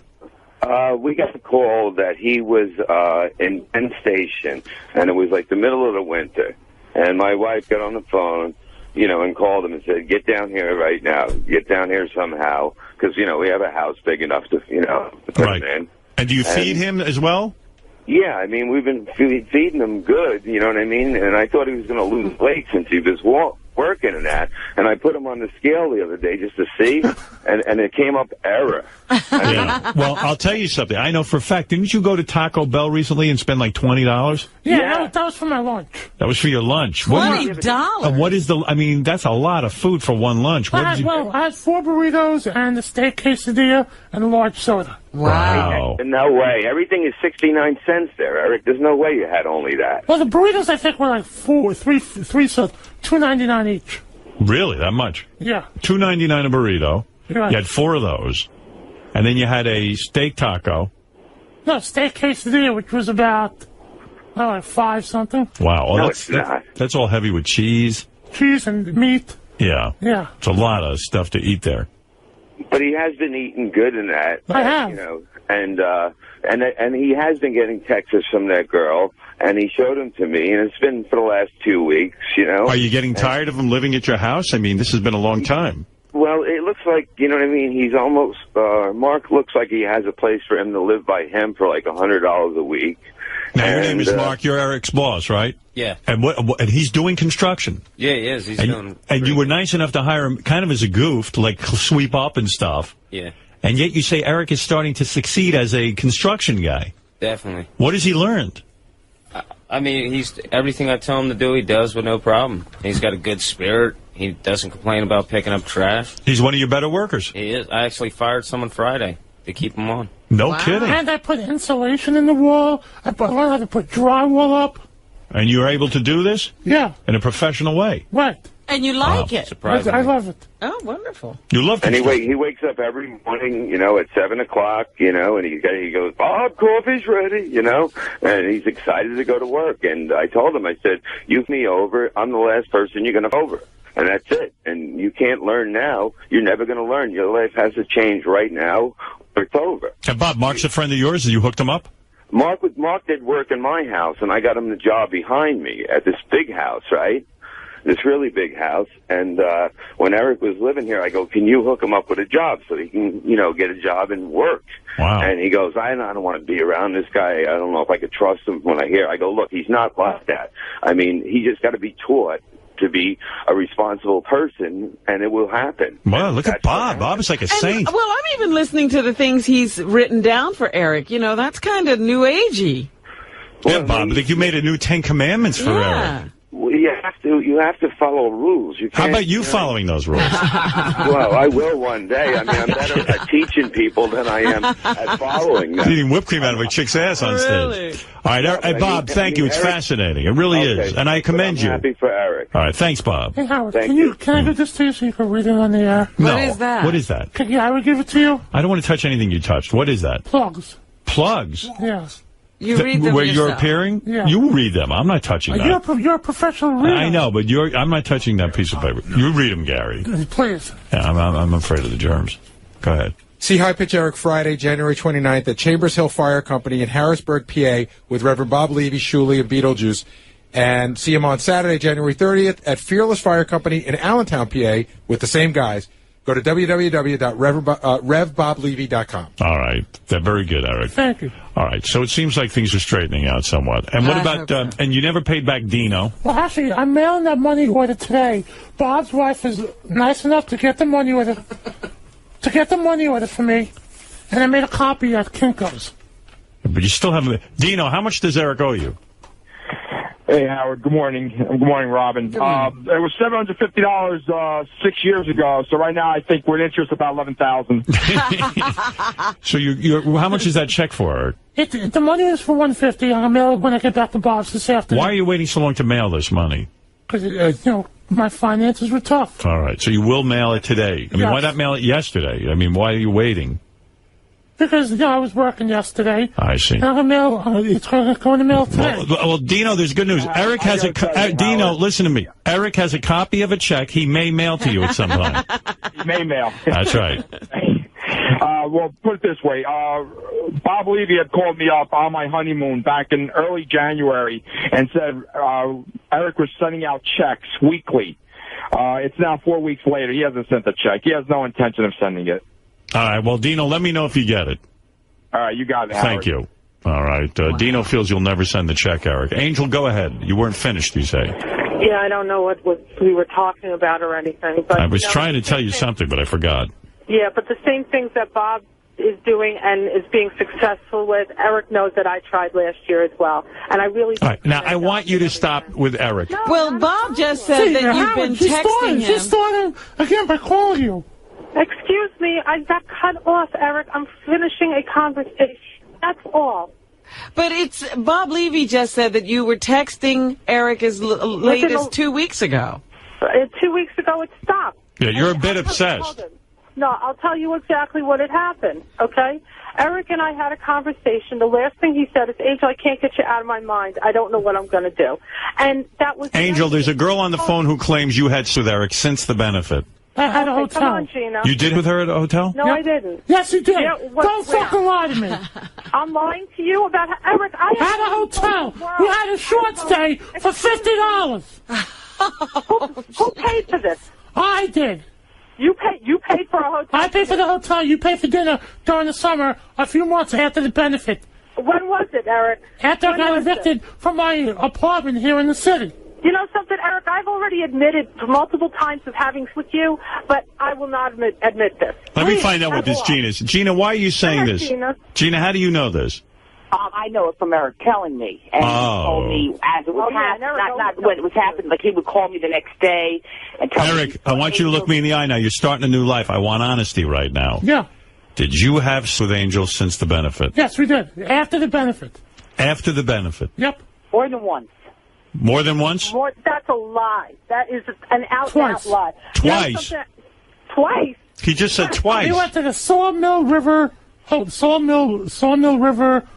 Inn or hotel. If I check the records there. In Yonkers.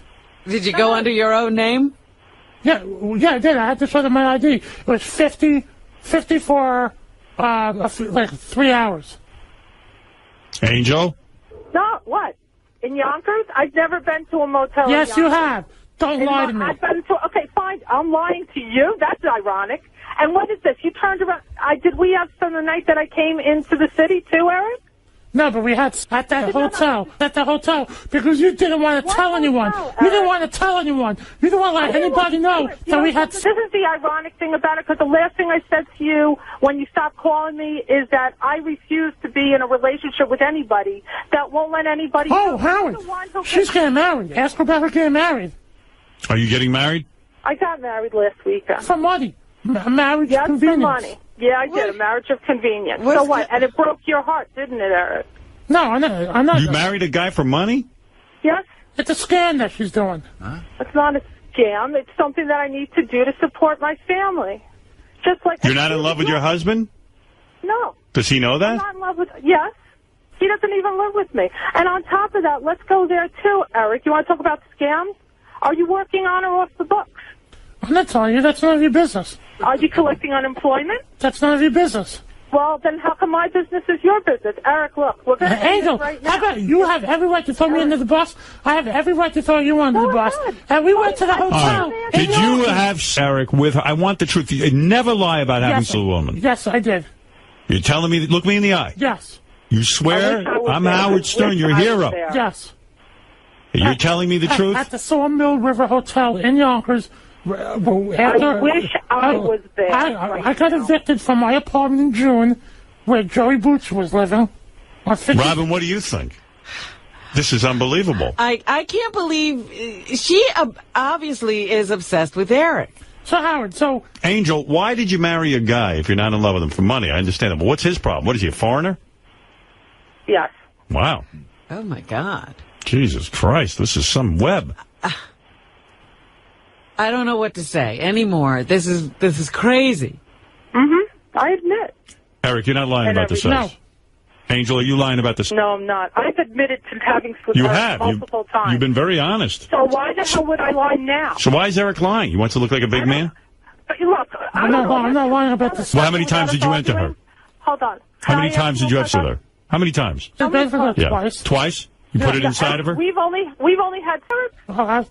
After the benefit, yes, but before the benefit, we didn't. Before the benefit, we had sex so many times before the benefit. How many times, Eric? Like about 10 times before the benefit, correct? Probably like 11 to 14 times. Whatever. See, I don't count that much. All right. Wow, I can't imagine how disgusting that was. Yeah, well, we had a relationship that went on. And Eric, can I ask you a question seriously, without arguing right now? Okay. This is ridiculous. Howard, can you hang up on her? I'm so fascinated. All right, one last question and that's it. Fine, one last question. Okay, Eric, you're done with me, and I'm never going to hear from you again, and anything you told me the last time you talked to me was a lie, right? I'm waiting to ask. That's the question. I don't even understand the question. What did he say to you the last time he talked to you?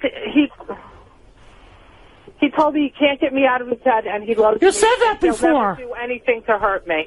He would never do anything to hurt me. That's a lie. I never said that. You said you would do something to her.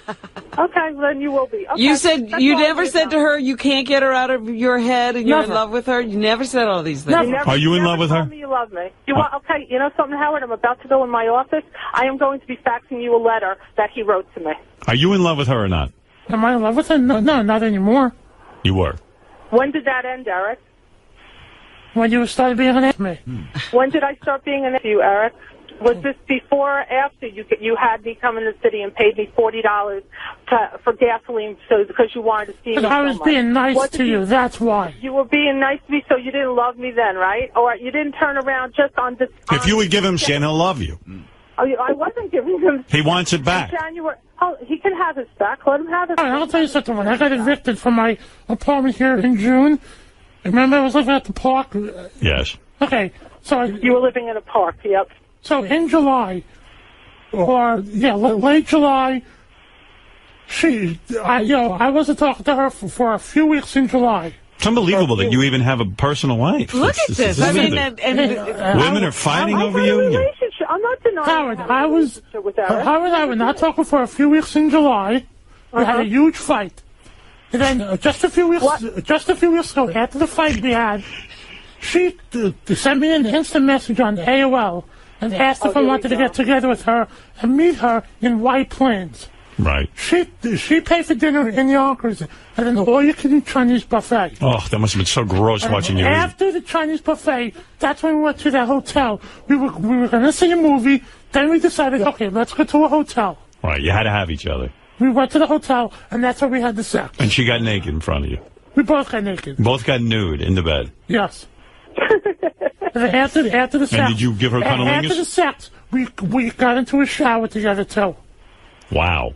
We have showered together in the past, but that's not true. That whole story is not true. Yes, it is. Don't lie. It's not true. I'm lying, Eric? Yes, you are. Excuse me. What? I'm lying, right. I'm the one that... It was on a Thursday night. You were out on the street. All right, listen, Robin, I'll never get to the bottom of this. It's fascinating. You know what? We should have a podcast where we can put them on. Yeah, I would listen to this all day, but I don't know if anybody else wants to. I mean, wow. Eric, you've blown the lid off everything.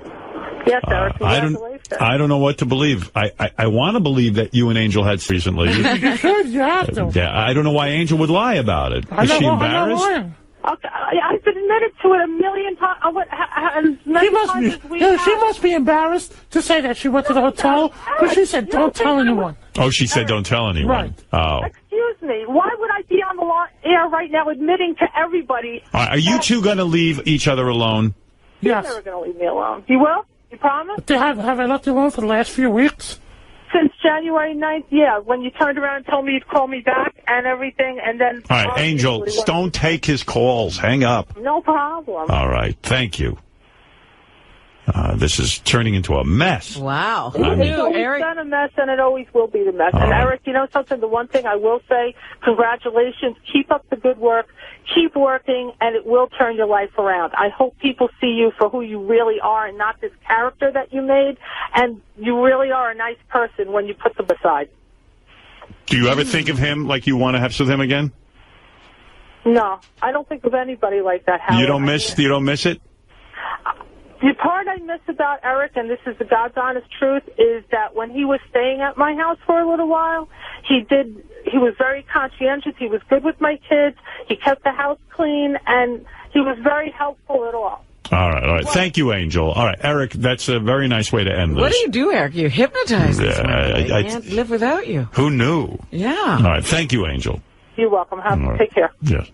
Wow. Who the hell would ever figure you have any kind of life with anybody? This is exciting for you, that you even have a girl who's, like, fighting with you. Right? Yeah. Good for you. You're like a chubby Hugh Hefner. I'm telling you the truth. You did have some. Yes, I did. Well, yeah, why would you lie about that? Well, I can see why I would lie about that. Because that night when we went to the hotel, she didn't want to tell anyone. She didn't want to let anybody know. Well, I could imagine why. I mean, look at you. She'd be too embarrassed. Of course. I'd be embarrassed if I was a woman. You could understand that, right? What, have a sex with me? Yeah. Yeah, kind of. Yeah, of course. If I was a woman, I wouldn't even admit to having sex with me. Imagine you. All right, listen, Mark, congratulations on being such a nice guy and giving Eric a chance. I hope there is a new Eric, because Eric's been going down the wrong road for a long time. He's trying to get me on that weight loss show on ABC. All right, that's a good idea, because something's got to motivate you. Do you think that Eric could really be disciplined enough to lose weight? No. Okay. And Eric, maybe if they offered him enough money, he could do it. You think? Yeah, money has a strange motivator. Also, I don't know what's going on with you and your sister in this will. I can't make heads or tails out of it. I mean, I hope you get some money, but who knows? Maybe your mommy didn't really want you to have any money. Maybe she felt you were irresponsible or something. Something went down. The mother said, Eric knows. Well, I don't know. Well, you better start searching your memory. Yeah. Because it's in there somewhere. It's lonely in there. I keep thinking, but nothing happened. What is it, Irish John? Hey, Howard. Hey, Eric's sister is just being greedy. The mother changed her will 2 months before she died, so she wasn't in her right mind. Well, you don't know that. Irish John, it just was a recent change. That's what you know. Could be. My mother died of cancer. I know from experience. Your motor skills go, your mind goes. Now, and his sister put those papers in front I think of there's him. a lot of history you don't know, Eric's sister. You shouldn't really say that. Well, I Thank know you. that. She might have a different point of view. Right. But if he is aware that it was a recent change, then that's an actual fact. But you don't know those other things. Well, and Nick, you have the last word with High Pitch Eric. Yeah, thanks, Howard. If anything, get Eric on a lie detector test. Get Ed Torian there, get him hooked up, and give him some questions. And just do it that way. Then you can find out if he's lying or telling the truth, bottom line. Well, you got to love this whole saga. Oh, it's fantastic. I mean, it's great radio. No, I was gonna hook Eric up to a lie detector, but Ed Torian refuses to touch Eric. So how are we supposed to do it? You can't blame Ed for that. Right. You can't blame Ed for that. But. Well, I like that you're living at Bob Levy's, and that Bob hooked you up with Mark, and Mark gave you a job. This I like. And I'm also doing comedy shows because he books comedy. That's right. A High Pitch is going to be with Bob and Shuley and Beetlejuice this Friday night at the Chambers Hill Fire Company in Harrisburg. And Saturday night at the Fearless Fire Company in Allentown. And if you need some kind of info on that, RevBobLevy.com will help you out. Eric, we've learned nothing. I have no idea what's going on. I don't know what to tell you with your sister. I don't know what to tell you with this angel. Do you have a lawyer? Yeah. You do. You didn't seem so clear on that. No, I do have a lawyer. You have a lawyer, and he feels confident you'll be able to get the money. Yeah. He does. Yes. And when are you scheduled to go to court? Not for a while. I see. It's going to take some time. All right. Well, Eric, you've done it again. You've confused everyone. And that's what you do. But I came in to talk about the will. I'm glad you did. Why do you look like you're on the verge of tears? What is going on? I'm not on the verge of tears. You look like you're going to cry. No. You should be happy. You just got a lot of airtime. I am happy because, I love when I come here and see you because you're the man. Thank you. And Robin, I love you too. Well, we love you, Eric, and we've been worried about you. I'm glad that you're doing well now. Right. And I'm glad you didn't change your voice, because you're right. Who the hell would have you on the show? Yeah, he'd be sitting at home listening. Low pitch, Eric. I can do a low pitch voice. No. Well, you're a new... I know you can. He can speak in a lower voice. Yeah, it just doesn't stay there. You want there. to hear real quick? Yeah. Hello, Robin. It's Howard. Yeah. And maybe you ought to...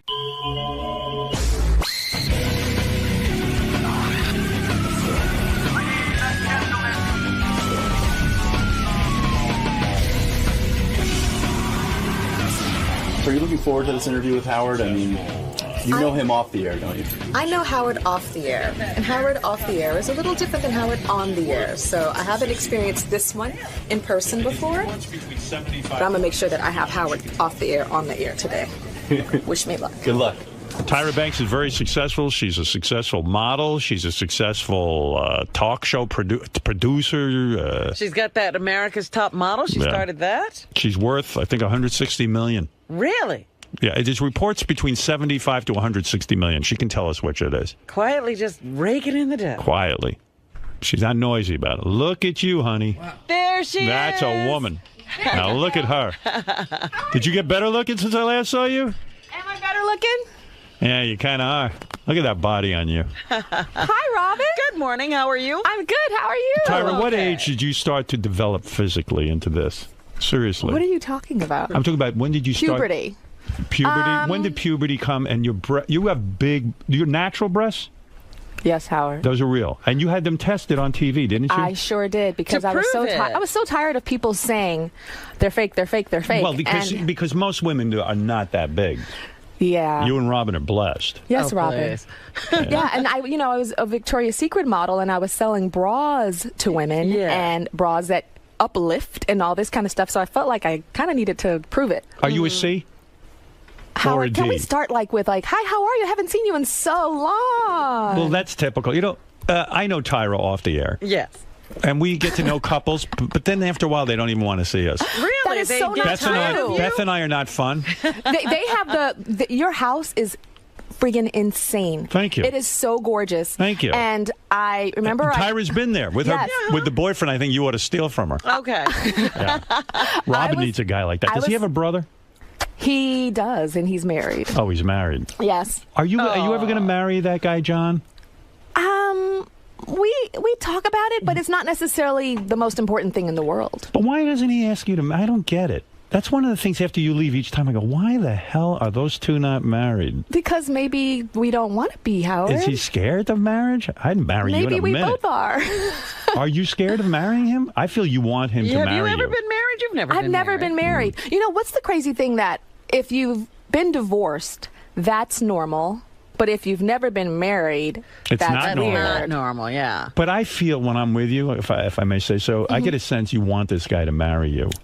And, you're getting the wrong sense, Howard. We're not into that. Has he asked you? We're not into the marriage You thing. want to marry him so bad, have his baby. You do.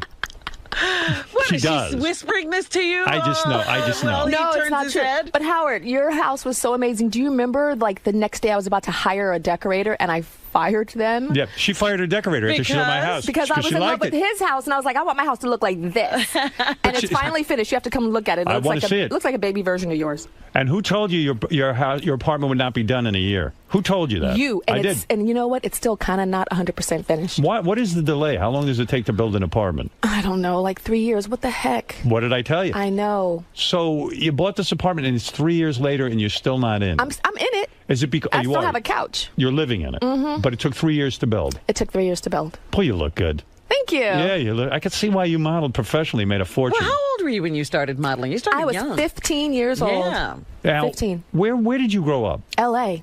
And when you're in L.A., your mother just looked at you and knew right away you were that good looking and said, I'm going to put you in modeling? My mother looked at me and had no idea that I was a model. My mom was a medical photographer, and part-time she would take pictures of women that wanted to model. Right. And I would hold the bounce card and check her lighting for her as her little 12-year-old assistant. So how do you get into modeling at 15? A girl came up to me on the first day of school and was like, you look like a model. And I was like, what? She was the first person to ever tell me that because people used to kind of stare at me. Howard, I had a big-ass forehead and, like, eyes that were, like, too far apart. They still are, but my face Boys didn't come on to you in school? Oh, my God. Well, since I went to an all-girls school. I see. So you didn't have an opportunity. Did girls ever come on to you? No. I'm sure you've had lesbian affairs. No, I have not had a lesbian affair. See, I figured maybe Beth and I aren't enough fun for you and John. Like maybe you guys swing or something. I don't know. We're not that way.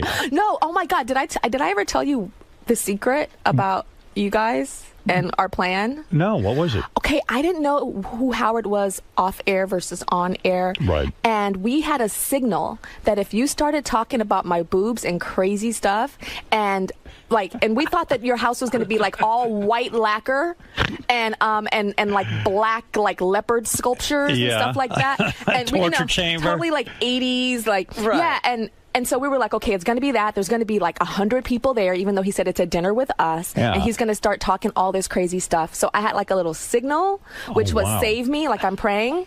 And that meant get us out of here. Go. Yeah. The moment we pulled up, Howard and Beth were at the front door greeting us like the Brady Bunch or something. That's how we are. Their house was warm and wood and love and like... We were nice people. Super nice. We love you. I think people think we're boring, Beth. So why do you because we are boring. Well, John and I are boring too. You are boring? Yeah, we're just like you guys. How long have you been going out with this John? 4.5 years. And I picture John nude sometimes with a huge penis. Oh, geez. I do. Why do you do that? I can't talk about this because he is a banker.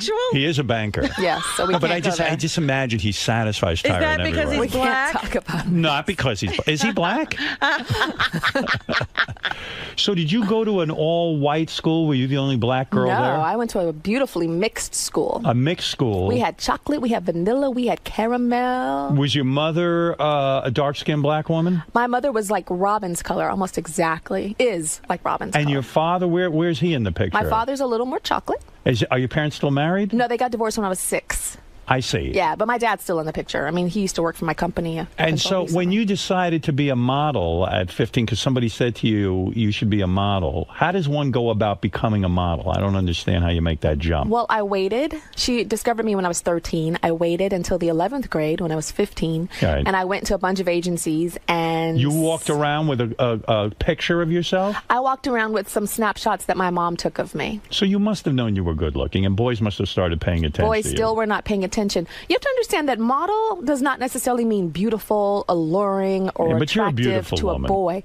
When I was younger, I was more of a high fashion model look. So it was a little more quirky, more odd, more interesting. And being a black woman I remember when you started modeling, it was not really that common for a black woman to be a model, and maybe there's only one black model that's allowed to be successful. Exactly. I walked into the agencies, and a lot of them were like, "Oh, we already have a black model." Sorry. So it's almost impossible. So if someone would have said to you that you would have made a fortune as a model, you would have laughed, because at that time it would have been questionable whether you could even get work. Yeah, I would have laughed. So you walk in. I walk in to the one that said yes. Who is that?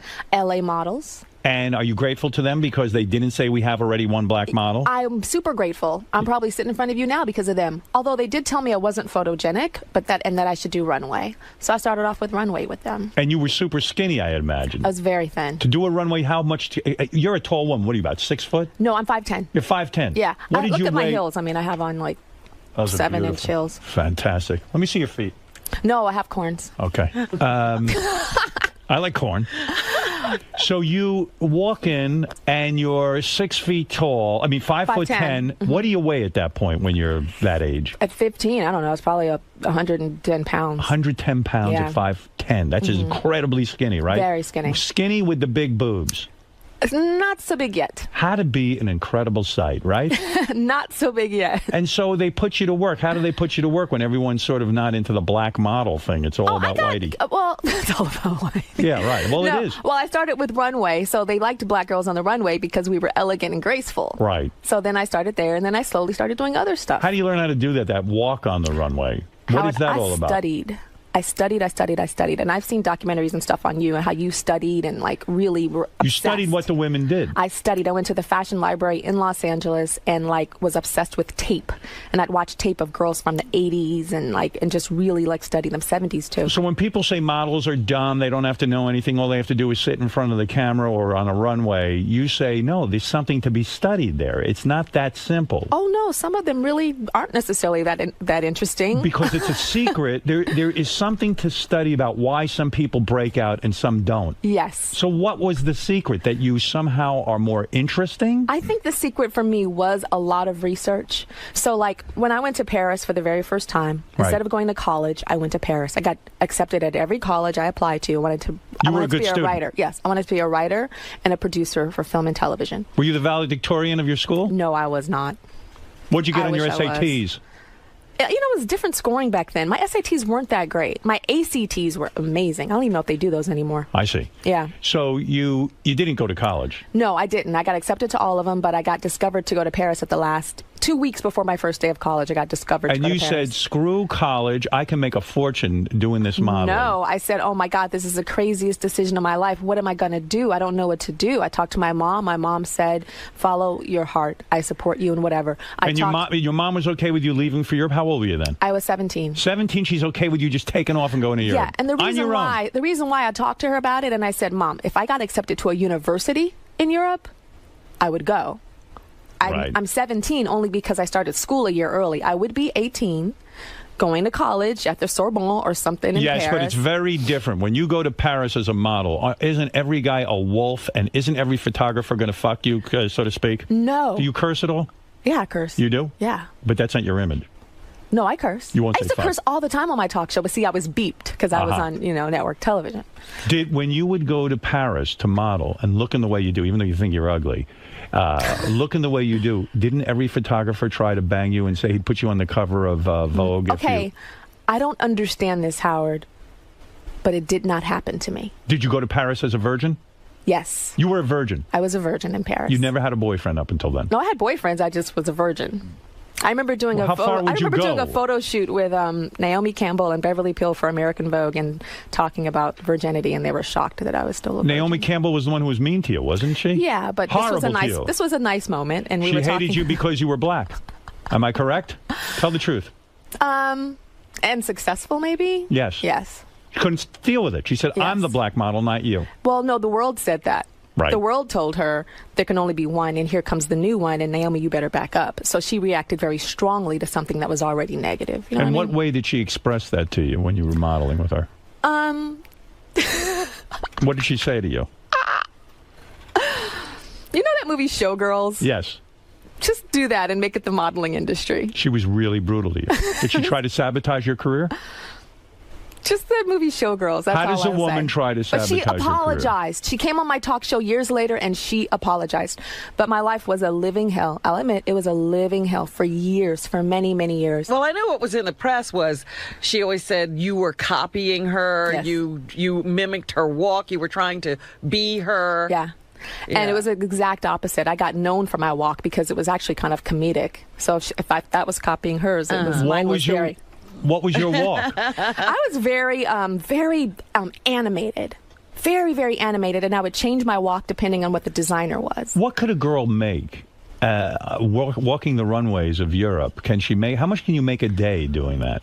Well, back in my day, some of the top girls are making $10,000 a fashion show. Wow! And so you do 5 a day. You do about 25 per city. So add up Milan, Paris, New York, and then maybe a little bit of London. So you can pull in 50 G's a day. Yeah, you could. Oh my God! You must have been going berserk. Yeah, I was doing pretty well. Did you get out of control? No, Howard. I'm conservative and boring like you and Beth. Did you ever get into drugs? No, I've never tried drugs. You never smoked weed? I've never smoked weed. I've seen people smoke it, but I've never smoked it. I don't understand how you don't try that once. I don't try. I tried a cigarette when I was 6. It was burning in an ashtray, and my mom's friend's cigarette. And I smoked it, swallowed the smoke, coughed for 2 days, never did it again. When I was 12 years old, my best friend got 2 peach wine coolers. You know those Bartles and James back in the day, or Seagrams? Yeah. And she was like, dude, let's try this. Da, da, da. We sat in her hallway. I drank the neck of it, and I was like, the peach tastes good, but there's a nasty aftertaste, and it burns. I don't like it. So you never She get drank hers, and she drank mine, and she passed out beside me. That was the last time I had alcohol. You're a goody two-shoes. No, I mean... You like to walk around naked, though. No, I don't. Yes, I read an interview with you where you said you do. You said that it's important for women not to wear underwear so their vaginas can get air. You said it. Yes, I never heard you say that. You know what? That was probably on my talk show, which is true, especially at night. I know this is, God, I can't believe I'm talking about this. But at night, I do tell women, like, air it out. Air it out. Why? Why is it important to get air on the vagina? I just think it's important to air it out. So you sleep nude? No. What do you sleep in? I'm curious. It depends. Do you ever wear any of that lingerie that you're famous for modeling? You know what's so interesting is I would model that stuff, but I wouldn't wear it to bed. Not even for John? It's a little itchy. Not for John? I can't talk about that because he's a banker. So what? He's the vice chairman of a bank. Big deal. He's a man. You don't put on a little outfit for him once in a while? Just to keep him interested? Howard, I can't talk about that. Oh, you will. I'll break you down. I'll break you down. You're wearing underwear today, though, aren't you? Howard. Are you wearing panties? I am friends with your wife. I know, but are you wearing panties today? I'm so not having this conversation Just tell me if you're wearing panties. Are you wearing panties? No, I'm wearing boxers. Okay, well, let me see them. I didn't ask to see. I just said, do you wear underwear? Yeah, but you asking me and me... Are you wearing panties today? I don't know. The answer is no. I'm seeing it right now. You can see right up there. So you go to Paris a virgin. Yes. And you're a naive girl in a sense because you've never really explored the world. And your mother says you You're can go living off alone, and though. Or, Model's apartment. Yeah. Yeah. Model's apartment is a shithole that they charge you a fortune for. There you go. And now all of a sudden you're making $50,000 a day.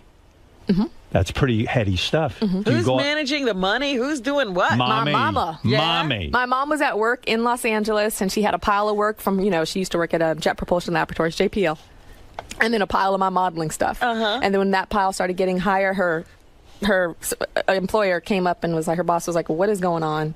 Right. So then I begged her to quit because I was stressed. And you go to Paris a virgin. Yes. But you say you kissed boys before then. Oh, yeah. You let them feel you up before then? Of course. Not Just put their no hand going down. all the way. No putting the Just hand not down. going all the way and doing all the other stuff. So up until then, you had done everything except intercourse. No, I hadn't done everything. You gave a guy a hand job in high school. Stop it! Did you give a guy a hand job in high school or Now not? you're in court. Yes, you did. Now you're in court. You have to testify. All right, so what I'm guessing is, I understand you're dignified. I understand that. But I think this is an important message for girls to get and young ladies to become empowered. To do hand jobs? That what no. are you saying? They want to know, did Tyra believe in oral sex before she went off to Paris? I will say no. You will say no? Back in my day, yes. That oral sex was after intercourse. Because it was considered more intimate. It was considered more intimate. So a Tyra in high school, when she met a boy that she liked, you would go out with him. You had a high school boyfriend. Yes, and I would not kiss him on the first date. Right. You were very conservative, but you would kiss eventually with your tongue. Your titties were touched. No, just stop. The tongue. Yes. I had my first kiss with a guy named Christian in a movie theater. White guy or black guy? He was like black and Mexican. Black and Mexican. Mm-hmm. All right. Blexican. Right. And he kissed me, and then he put his tongue in my mouth, and it was the most disgusting smell. I mean, feeling, not smell. Feeling. It probably stunk, too. No, it didn't stink. It felt like a worm. It felt like... I hated it, and I told him I don't like kissing like that, as if I had kissed before, and I'd never kissed before. But you're right. Guys don't understand that. Kissing a woman... In fact, don't even use your tongue. Yeah. Right? It's disgusting. It's not all... I watch Bachelor Pad. Do you watch Bachelor Pad? No, I don't even know what that is. It's a very important show.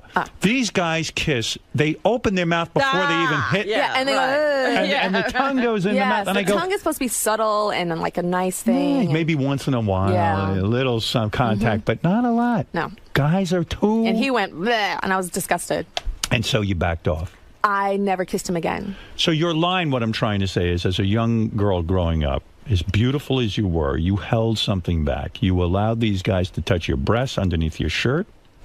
You allowed them to touch your firm, muscular belly. Am I correct? Yes, Howard. Right.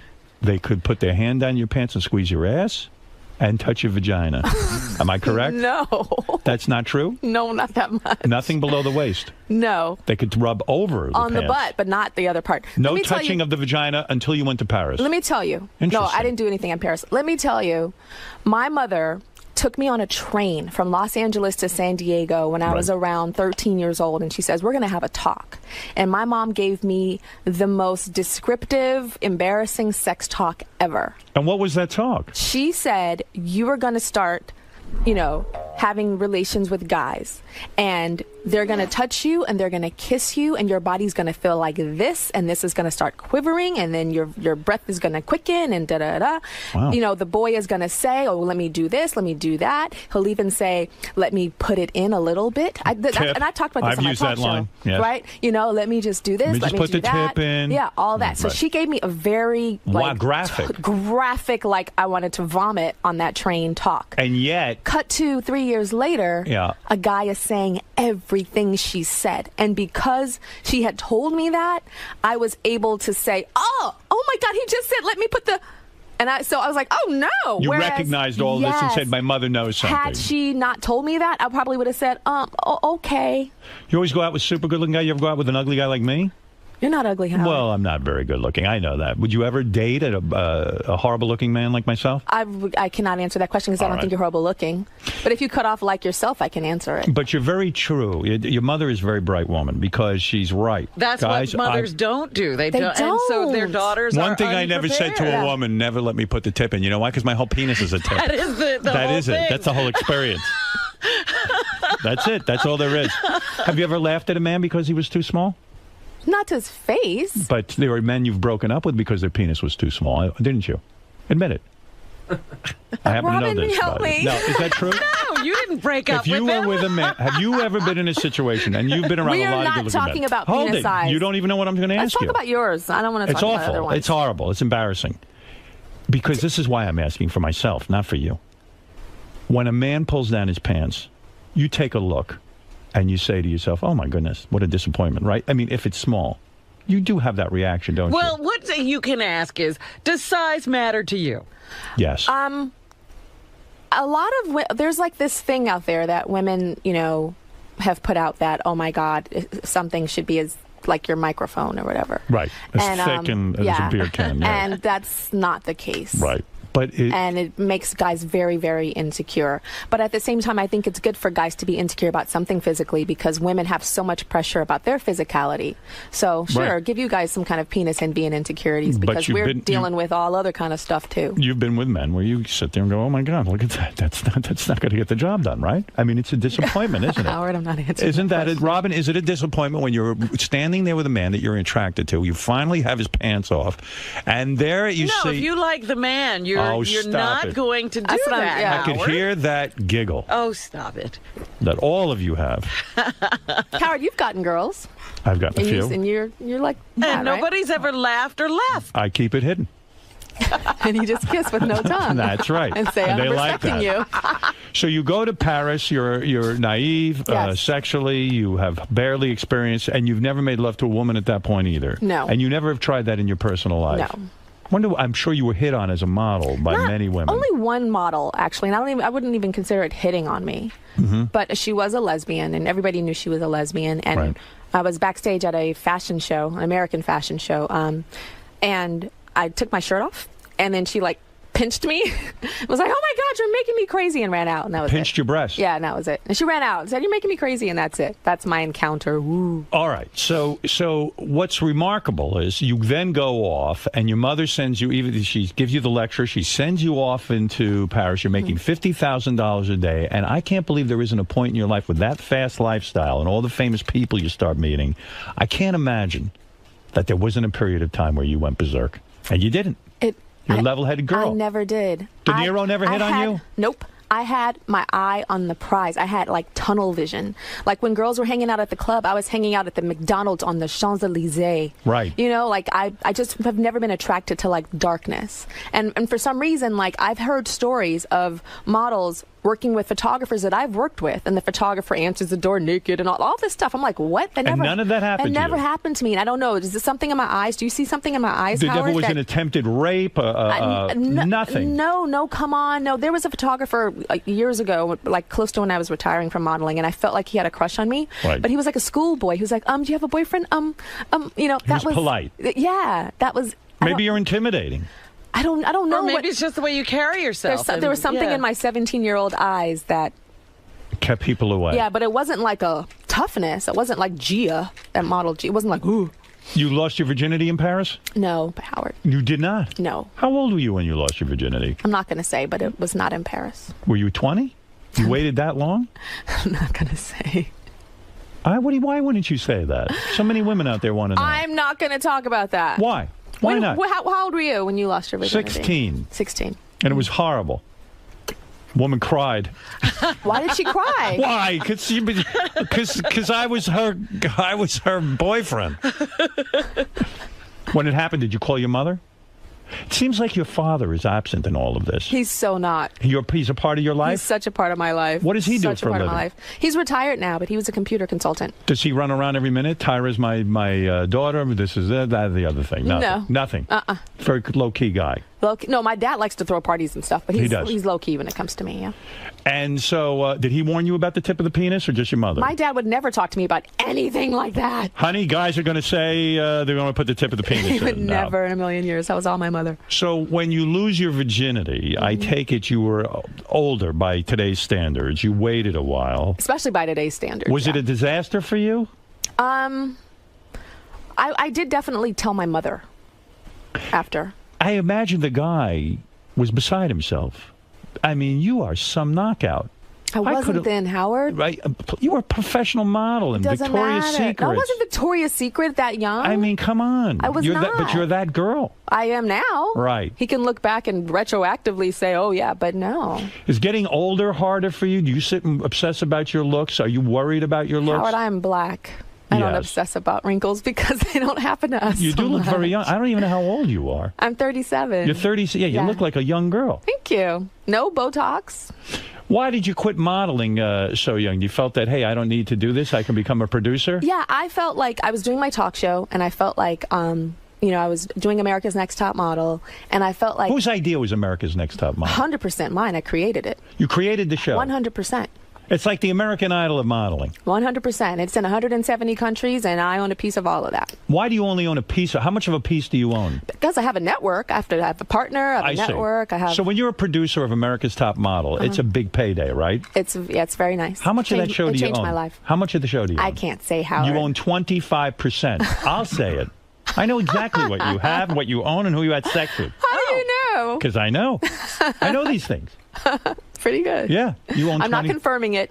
You own 25% of America's Top Model. How much money does America's Top Model generate? Well, you have to imagine that over in the entire world is 170. It's in reruns in 170 countries, and then we have the international version. So we have like Germany's Next Top Model, Heidi Klum hosts that version. Right. We have Canada's Next Top Model. Mr. J from America's Next Top Model hosts that one. Do you hire all those people? Elle McPherson hosts the British one. No, I don't hire them. I sell the rights. Right. And then they hire whoever. You but own the franchise. It's like a McDonald's. You sell it to them. Yes. They go out and they produce it. And good luck to them. Yeah, exactly. If I own McDonald's, rules? I'm not going to care who's managing it. It's Are there fantastic. certain rules they have to follow? Like Yes. there's a template? Yes, or if they something? use the brand, they have to follow a template. Has anyone ever been on America's Top Model and actually gotten a modeling career out of it? Oh, yeah, tons of girls. See, the difficult thing is in the modeling industry, you can be very successful. You can be on the cover of Chinese Elle and Greek Vogue, and nobody in America knows that. Right. You understand? The modeling industry is so spread so thinly across the entire globe. It's There were not very like few like you who became an international star. That's rare. And that's not necessarily going to happen anytime soon again,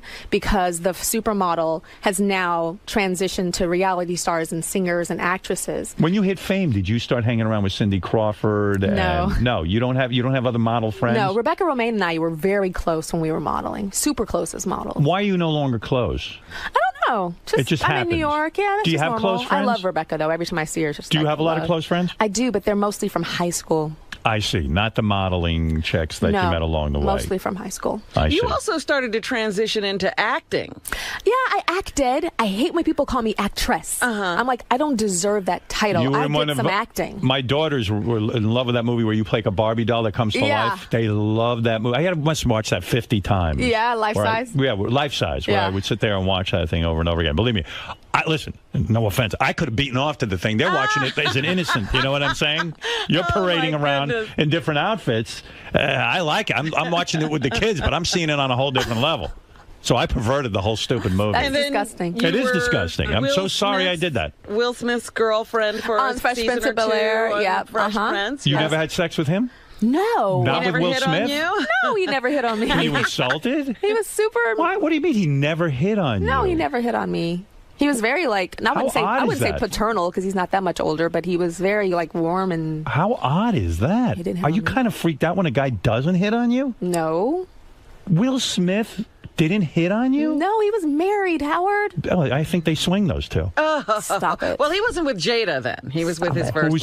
He definitely stepped out on her. Wow, how insulting. No, he didn't. Yeah, what is your dating history? Did you ever date any famous guys? Yes, she did. Who'd she date? Give me the list. Well, I know John Singleton. That's what, the director? Yeah. And why'd you break up with him? What's wrong with him? Howard, I was 19. You were 19. Yes. Did he ask you to marry him? I don't know, Howard. No. Have guys proposed to you? Maybe. He hasn't. No. Have guys proposed to you? Are you unlucky in love? Is that it? Howard, not every woman wants to be married. If I wanted to be married, I'd be married. Have you been proposed to? Maybe I have. Maybe I haven't. I'm thinking you haven't.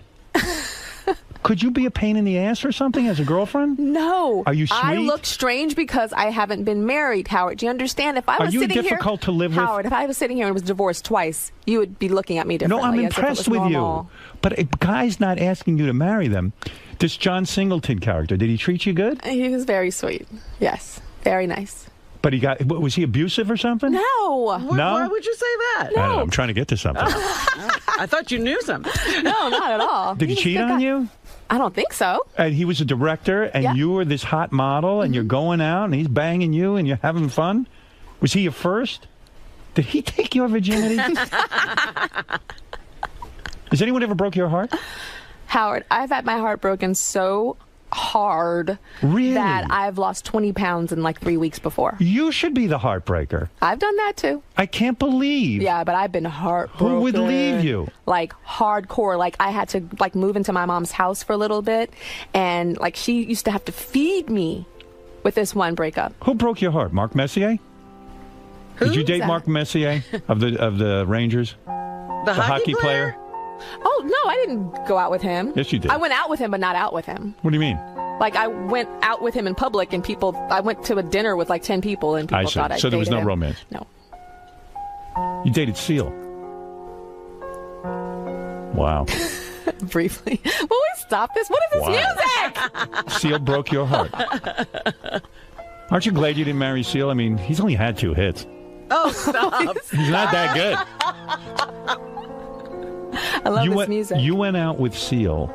Howard. What? Why is that bad? Why are you embarrassed by who you went out with? Howard is so He met Heidi through you? I don't know. Did he meet Heidi through you? No. He did not. That was years later. It was brief. Who Howard, broke it was your brief. heart? Who broke your heart? It's been broken twice like crazy, where I had to do, they're not famous, chicken soup, mama feeding me. Like, I wanted to run down the street naked in my nightgown. I'm sorry, that doesn't make sense. I wanted to run down the street in my nightgown.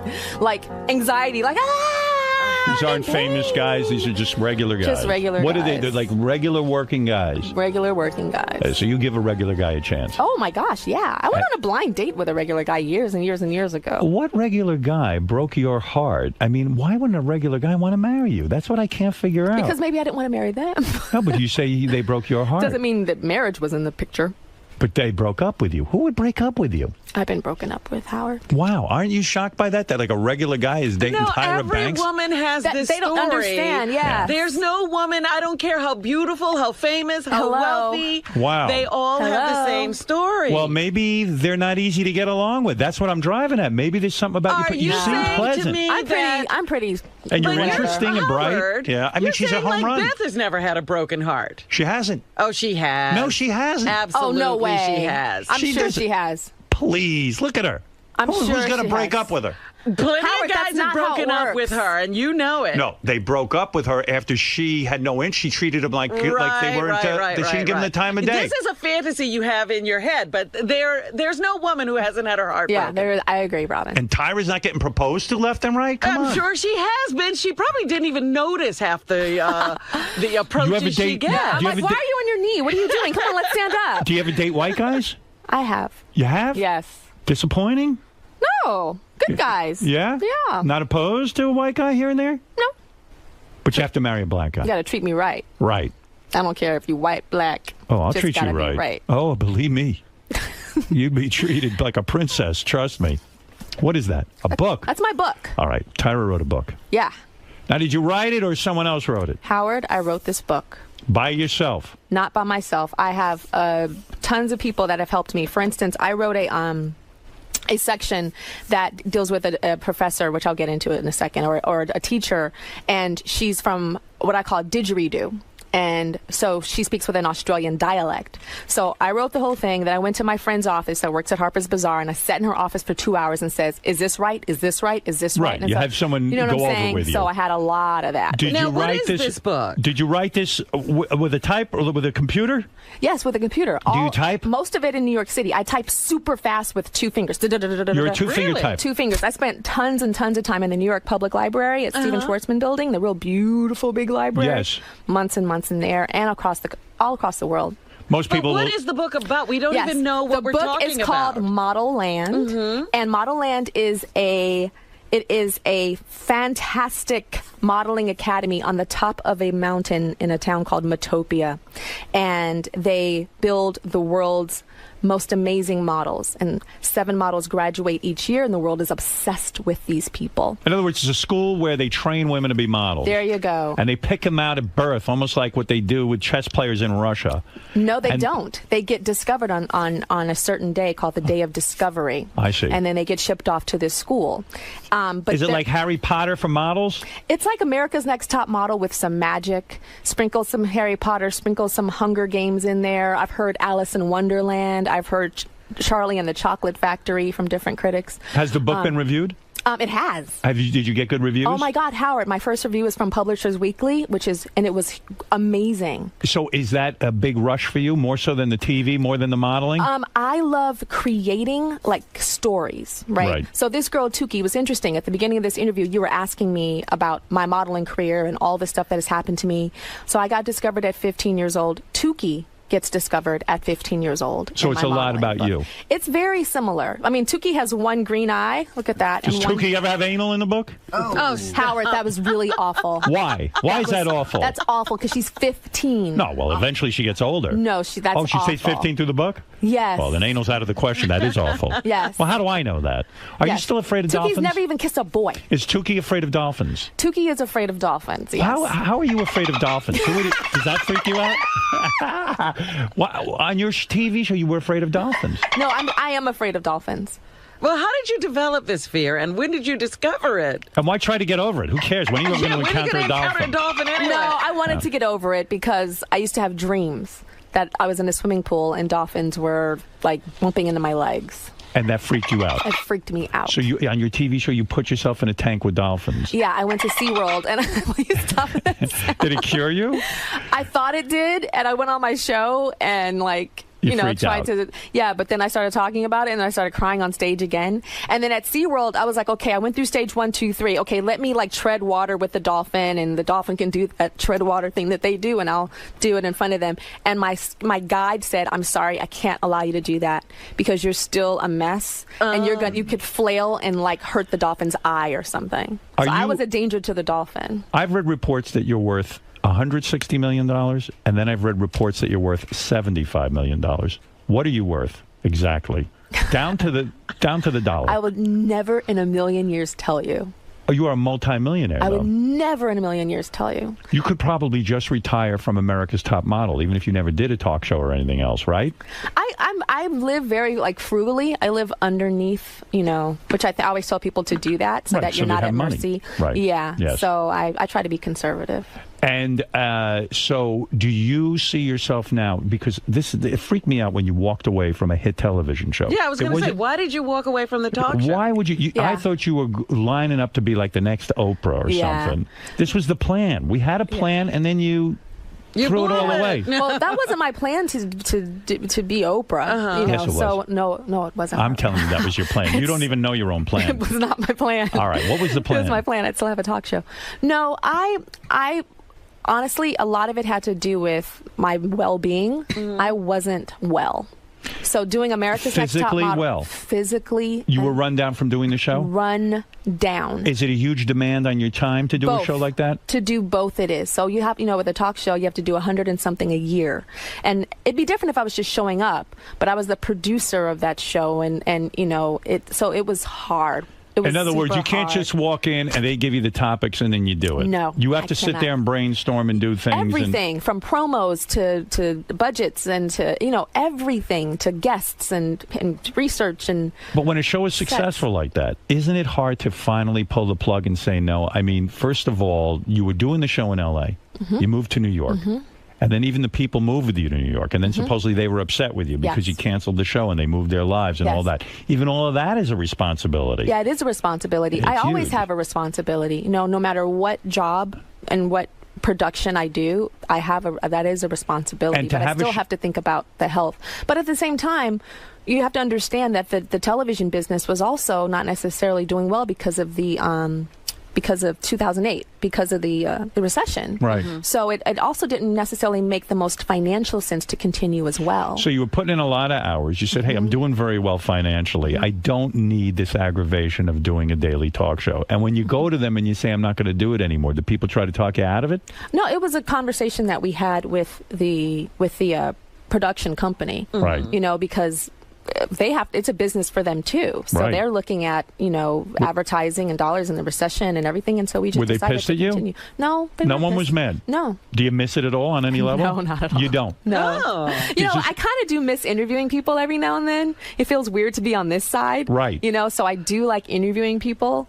So but you're not a fame junkie. You don't need that constant adrenaline rush of being out there. I don't need that. I'm a creative junkie. Right. And I want to build my business. And I'm going to Harvard now, so I have like this. Like, you're obsession. kidding! I didn't know that. Oh. I still can't figure this out. You go to Harvard for 3 weeks out of the year.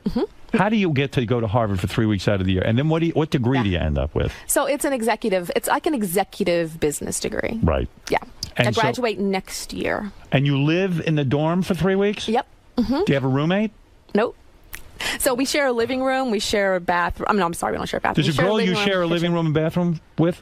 Huh? You share a living room and bathroom with another girl? Not a bathroom, excuse me. We share a living room and like a dining room and a kitchen. And then you walk in and, oh, there's Tyra Banks as my roommate. Yeah. That's not freaky to somebody? That's not different? That's not sort of weird? It probably was weird in the beginning, but during the second terms and stuff, it hasn't been weird. And it's more than 3 weeks a year. I mean, and when you go to class, I imagine the boys at Harvard like what they see. I mean, I imagine it caused quite a stir, I don't dress like this at What do you wear school. to class? I wear jeans, Would you ever wear a cheerleader outfit? Are you in the cheerleading team? Yes, I wear wear a Harvard cheerleading outfit. You would never Howard. wear a Come cheerleading on. outfit to class Come to show on. your professor? You know what? I should do that.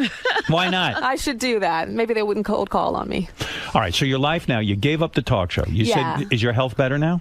Much. Right. And I'm still super stressed. I mean, writing this book, Howard, I had a lot of stress. Like, I broke out in these, like, crazy pimples. I had a little bit of alopecia. Do you know what that is? Like, Sure. little hair loss. It was like the size of, like, a quarter on the side of my head because of the stress of this book. Does your boyfriend start to look at you differently when you get the pimples and the alopecia? And you go, hey, wait, I'm supposed to be with Tyra Banks. What the hell is this? I got pimples and fucking hair falling out of my head. I'm out of here.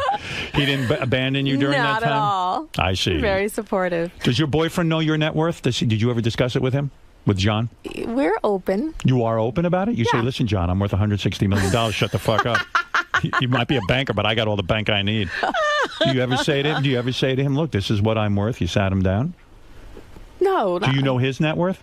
Howard, I'm not talking. Do you know your boyfriend's net worth? I'm not talking about his finances. Tell me if you know his net worth. I'm the public figure. He's not. Do you know? He's public. No, he's I not. see him with you. He's public around me. Do you know his net worth? I'm not going to talk about that. I got to tell you, Robin, if Tyra doesn't... the way he talks about your guy, he loves him. I know he loves him. He loves him. If it doesn't work out with Tyra You're and John... setting me right up. That's what you've always This is said. the guy you're waiting for. Successful. He says to me one day, he goes, Robin, I met the guy I heard that. I know. that you should be with. And I'm like, who's this? Tyra's boyfriend. Robin has right of Robin, first are you refusal. single? I am single. Oh, my God. You want me to hook you up with somebody? Absolutely. What do you like? What do I like? You like chocolate, vanilla? She likes me. Everything. Like I everything. like a good person. I'll tell you what she likes. She likes John. I know exactly what she likes.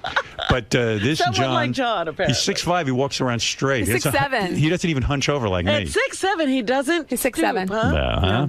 You're totally in love with this guy. I cannot believe I'm talking about him What this much he with you. must- You know, the only reason why I'm Why talking won't you about him you this know, much I is don't because I've been understand into that. your house. Yeah, but I don't understand celebrities being embarrassed about the relationship that they're in. I'm in a relationship. I crow about it. I go, I'm in love. I love this I'm not woman. embarrassed. No, what it is so when you are dating a famous person, Right. I feel like it's a little bit more public. Okay. Not, it's public domain. Right. But, when you don't, it's up to me, it's a little bit more private. Does a guy have to jump through hoops for you? In other words, when John started dating you, did he have to date you for a month before he could even kiss you? Or I'm not going to talk about that. Yes, you are. No. Oh, you're absolutely going to talk about it. No, I'm not. So did he have to wait like a month or a week to kiss you? And how long before he gets into your pants? I mean, I would imagine I'd have to work a girl like you forever. This is so funny. This Howard in front of me is so different I than know. the Howard You at met his this house guy in the at his Hamptons that house, have to break and a bunch you're like, of I don't this want is to the talk Howard. to this guy. This was the Howard that was in front of you, but I kept it under control. Now he's locked. I feel he's like unleashed. now I am in a house full of white lacquer and black That's right, and you leopard. need to make that sign. Tyra Banks' novel, Model Land, is in stores tomorrow. Yes. And don't miss Tyra on America's Next Top Model, premiering this Wednesday night at 9 o'clock on the CW.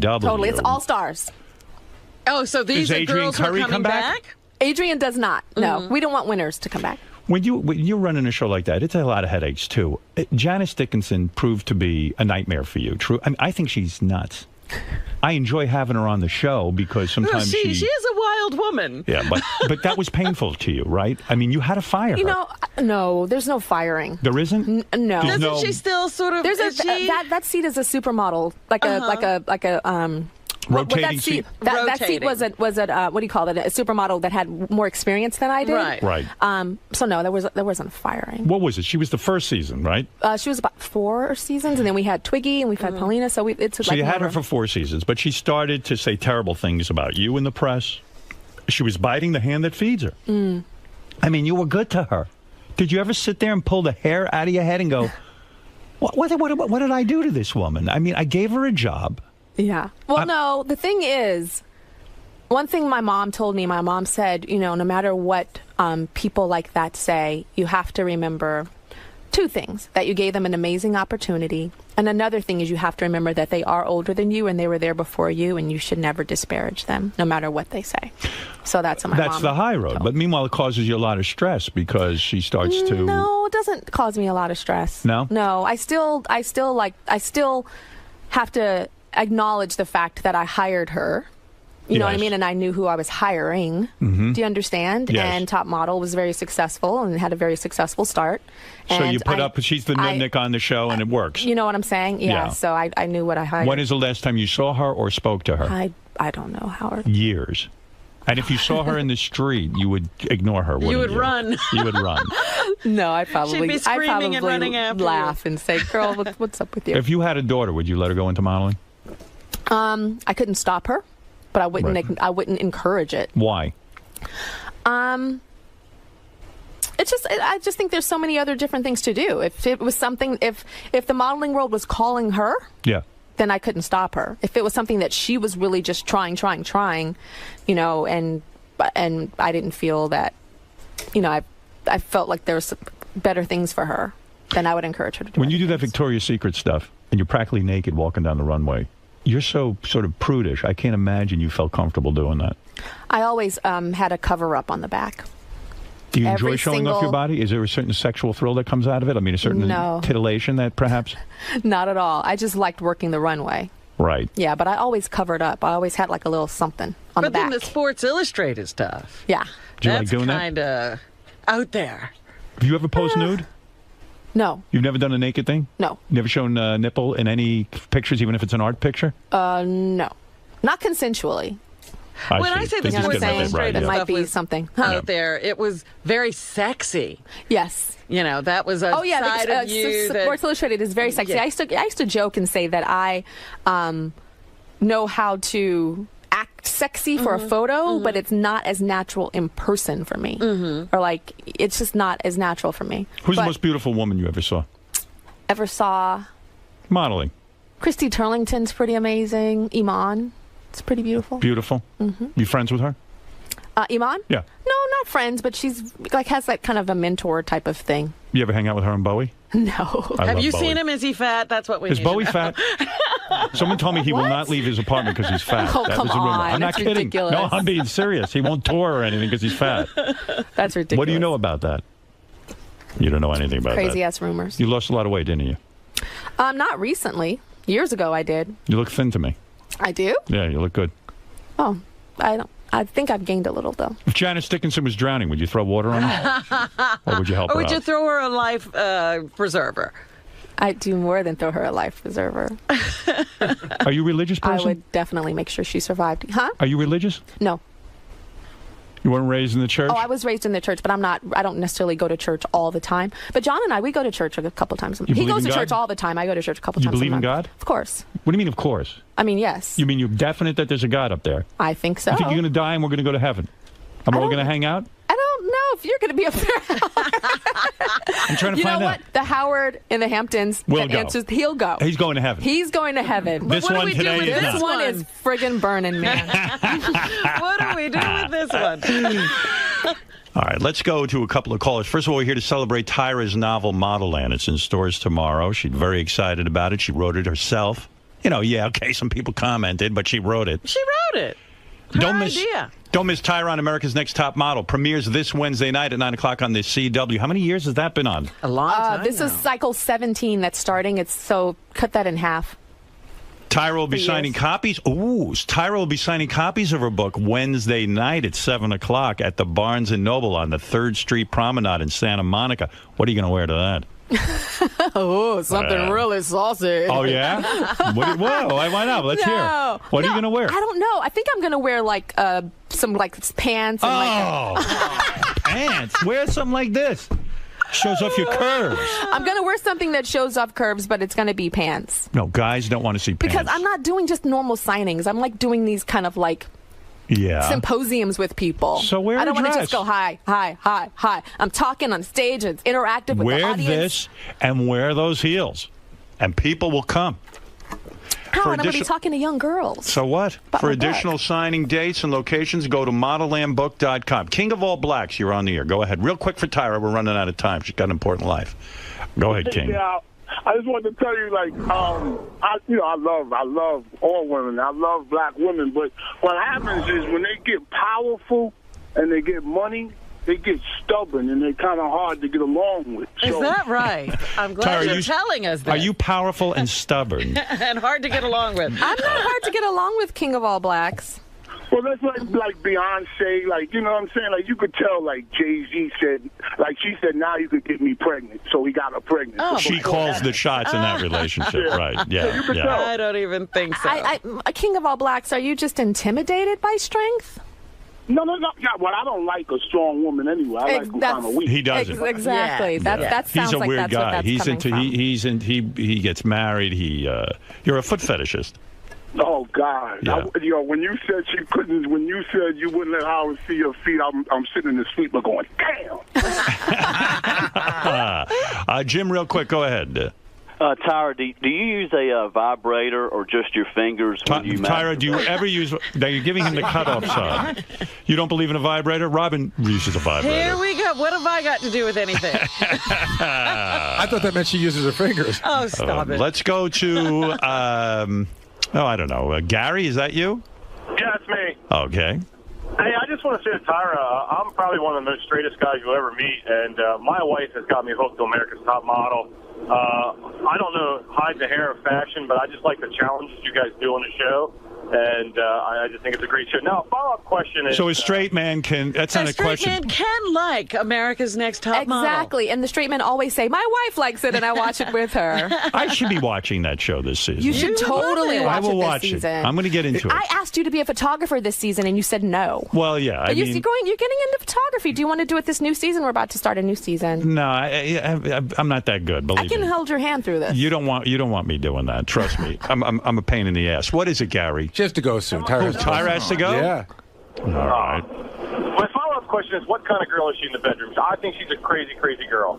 Tyra's very conservative, I think. Tyra, answer the question. I'm not answering that damn question. All right, listen, Tyra. Oh, High Pitch Eric wants to say hello. Oh, Let him dear. say it. Yes. Go ahead, High Pitch. Hi, Tyra, how are you? Hi, High Pitched Eric. Listen, I love you very much, and I want to know, do you have a boyfriend? If not, I would love to go out with you. You're at the hottest. Would you ever date a High Pitch Eric? Aren't you lucky that you're already taken? That's right.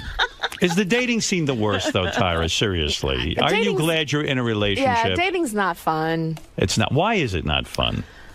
But you know what's not fun is wondering, is he going to call? Does he like me? Da-da-da. Does he really have a girlfriend? And he says he doesn't have a girl. It's just all that stuff is just awful. It's more comfortable to be in a relationship. I think so. And you feel like someone has your back. I and think you feel, so. Right. All It's that true. dating crap. Yeah, I want Robin out of that dating scene. I really want her hooked up. I really need you to work on that because I'm not getting anywhere. I tried to set her up. She didn't want anything to do with it. Tyra's Model Land is in stores tomorrow. It's a big deal for her. She wrote a book.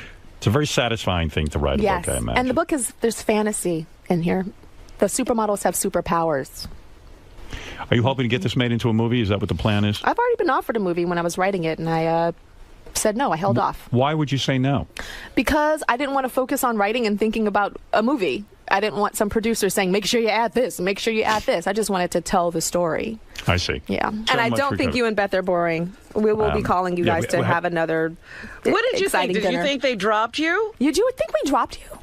Yeah, I thought we were dumped, maybe. Really? Yeah, but we get dumped by everyone. You really thought Well, how does it happen? What do you mean by that? I mean, what are you expecting? People don't enjoy us as a couple, I don't think. Well, what do you think? That you we enjoy you a lot. You invited them. A lot. And you had dinner, and you went out a couple of times, I guess, or something. Yeah, we went out again, too. Yeah, and then nothing? Yeah, most people are like that with us. But you never though. really invited us again. Well, we've invited you a bunch of times. You haven't been around. You haven't been around. I think you probably had like bigger parties and stuff. I tend to be a little antisocial. I Yeah, and prefer that's more the other intimate. thing I hear. Yeah, so, listen, she's got rules, and everybody's got rules. I mean, I don't know what to tell you. You don't know the I don't want rules. to offend anybody. You know what I mean? I don't know. We're just having some people over. Tyra doesn't like God, people. She doesn't want people. She has rules. Yeah. So? But, no, we'll invite you again. Yes. No, but we've known other celebrity couples that dump us. You've been dumped by Right, who? you said that. Well, Rebecca, I think you think. Rebecca they and dumped Jerry you. got rid of us.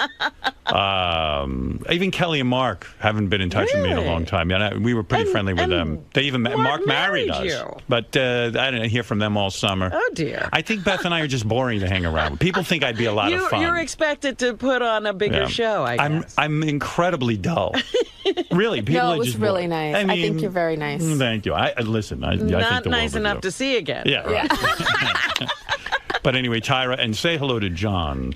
I will. And you say hello to Beth. Yes. Darling. Absolutely. All right. And say it again, Howard. Yes, the book is Model Land. Pick it up and read Tyra. I will read it. Will you? Well, I've only read 2 books, but... Will you give it to your daughter? Sure. Your youngest. Yeah. The one with the pretty pink bedroom. Can I say that? Or will she be pissed that I saw her bedroom? No, listen, now she's in college. She doesn't have a pink bedroom anymore. She redid that. That's when she was a little girl. Okay. All right, we'll be back right after these words. You really think we dropped you?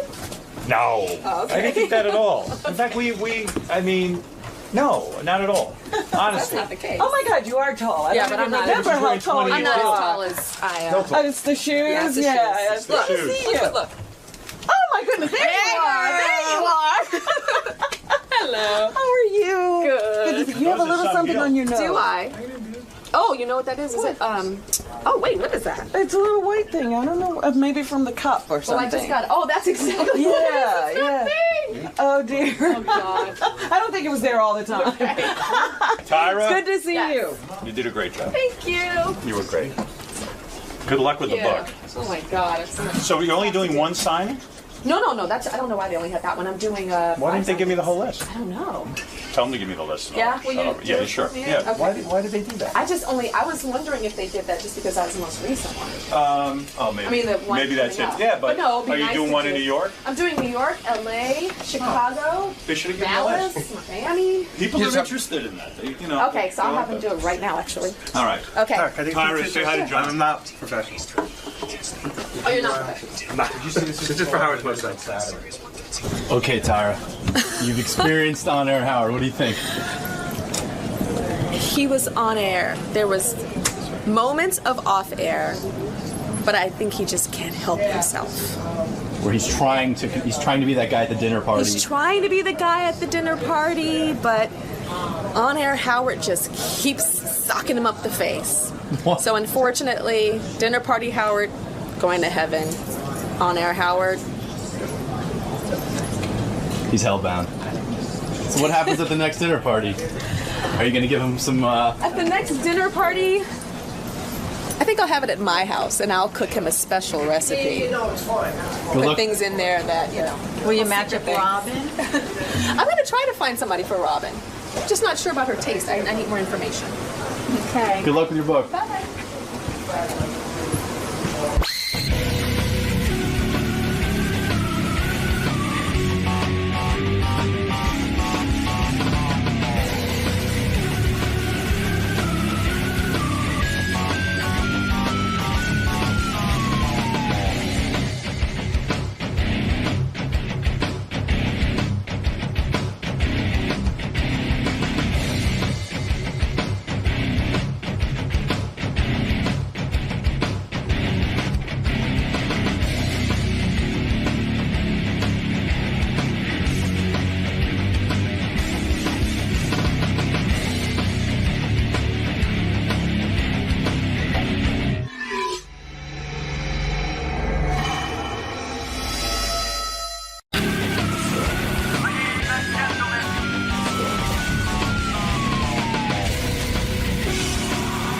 Said in 2008 that he missed the camaraderie of snorting coke in the bathroom with his buddies, and like sometimes he'll even go and hang out in bathroom stalls because he just misses, I guess, that closeness. The whole Napster thing, we never got into him with that. They were like leading the lawsuit for musicians against Napster, and he says he never really imagined that backlash was going to be so strong to that. They resisted putting their catalog on iTunes in 2006. I'm always curious why that was. He says, they almost broke up, but performing with the Rolling Stones brought them together because everybody else was out. He says he thinks James Hetfield is homophobic in 2001, and he thinks that means that's a sign you're not comfortable with your sexuality. Him and Kirk Hammett used to tongue kiss on stage just to fuck with people. Yeah. Hetfield also said in the same Playboy interview that he didn't think Lars was a great drummer, and he's also thrown Lars through drum kits several times. And then you see there's some great quotes there about groupies. Right. Good morning, Lars. Good morning. How are you, sir? You know what? Doing fine, thank you. How are you? Not too bad, thanks. Thanks. Is there any hot water in my near future? Absolutely. All right. Whatever you'd like. Is that your department? Yeah, not really, but I can make it happen. Okay. Come right this way. All right. So you excited for this interview? Very. You enjoy this Howard Stern character? Yes, I've been here a couple times. I've never been in the new building. Look forward to. Is this Scott Greenstein's office in here? No. Scott, how are you? Good morning. I'm glad you worked it out with everybody. Lars is a member of one of the greatest bands that there ever was, called Metallica. Everyone knows it. What an incredible life. Beating all odds. Becoming the man. Look at you, Lars. What'd you do? You cut your hair off? You shaved your head? His hair's been cut off for a long time. Not this short. I think it. I was just trying to beat it to the punch. It's been. You going bald? Yes. There you go. The short answer to that. I don't know if bald is the right word, but it's been doing its best to fall out for the last couple of years. Do you miss the hair? Standing next to Rob yesterday, who still has hair down here, I was like, he's got enough to make up for all of us. Lars, when you were a boy growing up, did it see? I mean, the thing that I like most about Metallica, aside from the music, is this story. It's glamorous in the sense that it was such a hard luck story. You grew up very poor, didn't you? I grew up in a very bohemian situation in Denmark. I don't know if poor is the right word. Denmark is a social democracy working. Did your family ever expect you to be a success? I mean, when you were just a kid, I mean, I'm sure they used to look at you like, he's some little shit. And it seemed like all you guys kind of had a chip on your shoulder. I like that. I have the same chip. I grew up poor in the friendship area. I was a bit of a loner, kind of alienated, and just enveloped myself in music. Did you have friends in Denmark? I had friends, yeah, but it was we weren't part of like the big gang. We were sort of hovering on the edge, doing our thing, enveloping ourselves in music, and kind of. How old were you when you knew you were going to be in music? 14, 15. When did you start playing the drums? My dad was a professional tennis player, so I grew up in the world of tennis and traveled around on the tennis circuit all over the world. Were you almost a professional tennis player? I was, in my mind, I was almost a professional tennis player. Is that what you wanted to do, to bond with your father?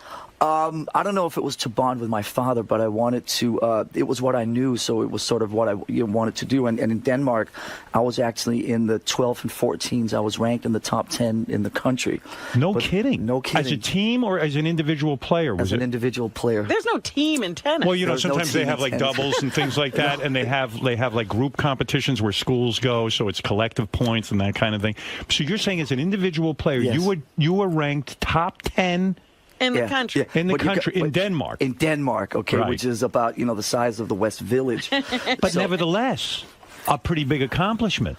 But it was also, you got to understand, I come from a sort of a tennis dynasty family. My father was the best tennis player in Denmark. His brother was the second best tennis player in Denmark. Is that how you got your father's love? I mean, was he a cold kind of guy? That, like, if you were a good tennis player, then he paid attention to you and his eyes would light up?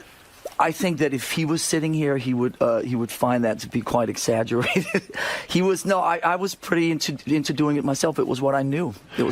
And so your entire childhood was devoted toward tennis than to learning the drums. Tennis was kind of my day job. Music was my passion, and it was the same thing with my father. My father loved music. There was a lot of music around the household when I was growing up. He actually, in his spare time from playing tennis, wrote about music for Danish newspapers. Did your father ever say to you, listen, if you want to be a great tennis player, knock off the music passion and get passionate about tennis? No. No pressure that way? No. But what happened was that when I finished school in Denmark when I was 16, I came to America to play tennis for a year at, Nick Bollettieri? Oh, sure, down in Florida. That's the big tennis school. Yeah, so the first year that Nick Bollettieri's tennis academy in Sarasota, Florida got off the ground, I was there, and I was the only kid out of the 50 kids that was there that didn't go to school because I'd finished school in Denmark. So I was there in the tennis academy, or the tennis prison, as I called it at the time. Other guys talk about the Nick Bollettieri school. school, it's like, I'm thinking of, what's his name, who had the long hair? And Agassi. Was he there with you, those guys? Agassi was not there yet. The first year I was there, there was a guy named Paul Anacone, who is now Federer's coach. There was a guy named Tom Fontana, Jimmy Arias, who became a fairly well-known player. Did Nick Bollettieri say to you, hey, kid, you've got some talent here, and I think that you can go places? Or did he just basically say, listen, you're wasting your time, go be a drummer for Metallica? What did he say? Nick said, jump on it. That was the main thing he said to me. He says, jump on it, kid, jump on it. Jump on the ball. Jump on the ball. So I would do my best to jump whenever Nick spent a lot, and I don't want to be disrespectful here, but Nick spent a lot of time. There was kind of a pecking order system. So over on court 1 was where all the, Jimmy Arias, all the star kids were. And I was lucky in the fact that obviously he was very respectful of my father, so I was up on maybe court 2 or 3. But isn't that a good learning technique? In other words, he makes it so you want to be on court 1, so that it's humiliating in a way? Absolutely. And he would sort of wander over to the lower courts occasionally, and then, he would come over, come on over, jump on it. Okay. Wow, this is what we paid $20,000 for. In other words, when a guy says to you in tennis, jump on it, it's almost like a life coach, like, oh, go jump on it. But meanwhile, like, that's kind of a horseshit phrase. Like, hey, man, teach me a better backhand, right? In other words, teach me something. Don't give me a pep talk. Jump on it. So you learned nothing over there. Did that discourage you from becoming a professional tennis player? Yes. Could you have made a pro career out of tennis, do you think? No, what happened was that, like I said, in Denmark, I was, sort of ranked in my age groups and so on. When I came to America at that time, and then after Sarasota, we moved out to L.A. the following year, I didn't actually make it on the tennis team at the high school in Newport Beach. Really? I wasn't one of the 7 best tennis players. In your high school? In Corona Del Mar High School. And that was a bit of a buzzkill. Oh, boy. That's an eye-opener. Yeah. Why did you go to high school? You were in Denmark. You finished high school at 16, and then you moved to the States, and then you had to go back to high school? Well, the idea was to come and play tennis for the last 2 years at Corona Del Mar High School, where this guy, Roy Emerson, a famous Australian tennis player, his son, Anthony, was there. So he was the star player, and I was going to slide in and be number 2 underneath him. And that took a severe wrong turn one after What was wrong with your game? What was the problem that you couldn't become a great professional tennis player? I didn't have the tenacity to do the 6-8 hours of all that shit every day. I was just tennis. Where I grew up, tennis was something that was about having fun, was a social element. All the players down at the clubs, they would play, and then they would afterwards, they would drink beers and smoke cigarettes. It was kind of like a very social endeavor.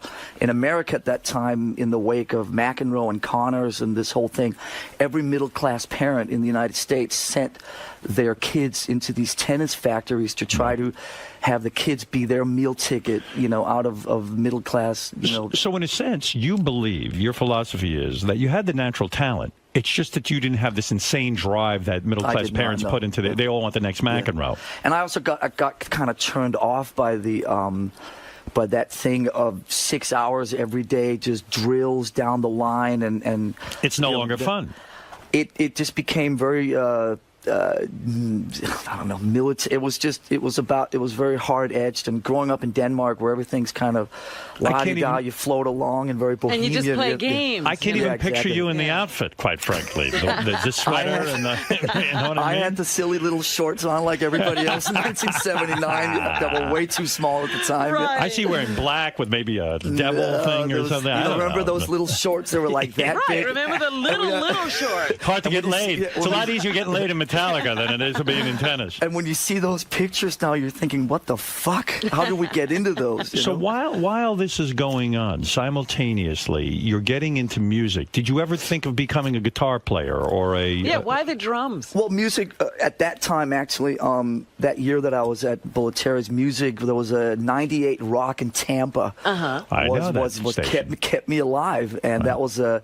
Highway to Hell was just breaking. Judas Priest was just getting on the radio, and it was like that's what kept me alive. And I knew there was an incident which obviously I can talk about on your show. Me and a couple of other kids got busted for smoking pot at Nick Bollettieri's there. And, no wonder he had it with you. No wonder you were on court too. You jumped on the wrong thing. And, what kind of boy are you? So I had to. I mean, at that time, this was a place where there was like a lights out at 9 p.m. You couldn't leave the premises. Right. I'm 15, 16 years old, growing up in Denmark. I mean, I've got the run of the country. I've been going to concerts by myself since I was 10 or 11. I was totally. I mean, I was autonomous, living a normal life, and here I was stuck in this sort of like a military school. Exactly. Yeah, you called it a prison. Yeah, so I got up. We had to get up in front of the whole academy and talk about the evils of pot smoking. And you were a shy guy, weren't you? Because you were antisocial, sort of. You're not the type that had a lot of friends. It was not the easiest thing I had done at that time, but it was also public speaking. It was so foreign to me, the whole thing, that you could actually get reprimanded for these things. We've been slightly dipping into the endeavors of, checking out some hash in Denmark and so on at the time. So the whole thing was kind of, it was frightening that you would actually get, punished for so this. What was so Lars, what was the speech that you gave to the Bolletary tennis crew? Did you say, to us now? Did you explain to them that marijuana was very bad and that it could lead to terrible things? I think you could help some people even now. I mean, what a nightmare. Yeah. I have been bad. I've been disrespectful. I've been breaking the laws. Is that what you said? I don't remember. I think how long was your speech? I think somehow I just sort of smiled my way through it and said what they expected me to say. It was nudge, nudge, wink, wink. This is really bad. Do you think some of the listen, every band has their animosity. I think you guys just happen to put it on film. But when bands, because it's so difficult to stay together for a long time, and you guys managed that, do you think James's problem with you is that James sees you as a guy who was privileged because you got to play tennis and you got to go to the Nick Bolletary tennis school? And his story is like, complete, loserville. No one expected anything from him. Maybe he's jealous of your upbringing. When we first met in Newport Beach in the summer of 1981, I had never met anybody in my life who was that shy. I mean, this is a guy who could barely, say the word hello. Right. I certainly couldn't look you in the eye. And when my parents, who were very welcoming and embracive and, come in and sit down and have dinner, I mean, he couldn't deal with any of that stuff. Antisocial. And I, at that time, obviously didn't know, about Christian Science and all the stuff that he'd been dealing with for years and the loss of his mother and so on. But, we were just polar opposites, but we bonded over music, and we knew that we had that common dynamic music, but we were from two different planets. Two different worlds. Yeah, two different worlds. And it was, at that time... and yet your passion is equally intense. Oh, absolutely. And absolutely. the same, really you love the same kind of music. Yeah, I mean, it's same that's band. That's what brought us together. But right. I think that initially he might have been a little jealous over the somewhat functioning family structure that I had going. I was the only guy in those circles that didn't hate my parents. I didn't rebel against my parents. I'd been, they were very embracive. They would, serve us drinks, and right. I'd smoke pot with my parents. You would smoke pot with your parents? Don't say that. Like, cool. Isn't that weird? Was that a little weird? No, because coming from where I came from in Denmark, it was not weird at all. But the point is that James was jealous of your relationship because he didn't have that. Exactly. He was antisocial. He can't even function sometimes. It's like maybe he was a little bit envious. Yes, I think that's an understatement. Yeah. So when you're a tennis guy, okay, and you're and you're doing this thing, when do you start to actually physically buy a drum set and start to play it? In Denmark, I had been down on the ground in front of my grandma begging. I was maybe about 12. 12 years old.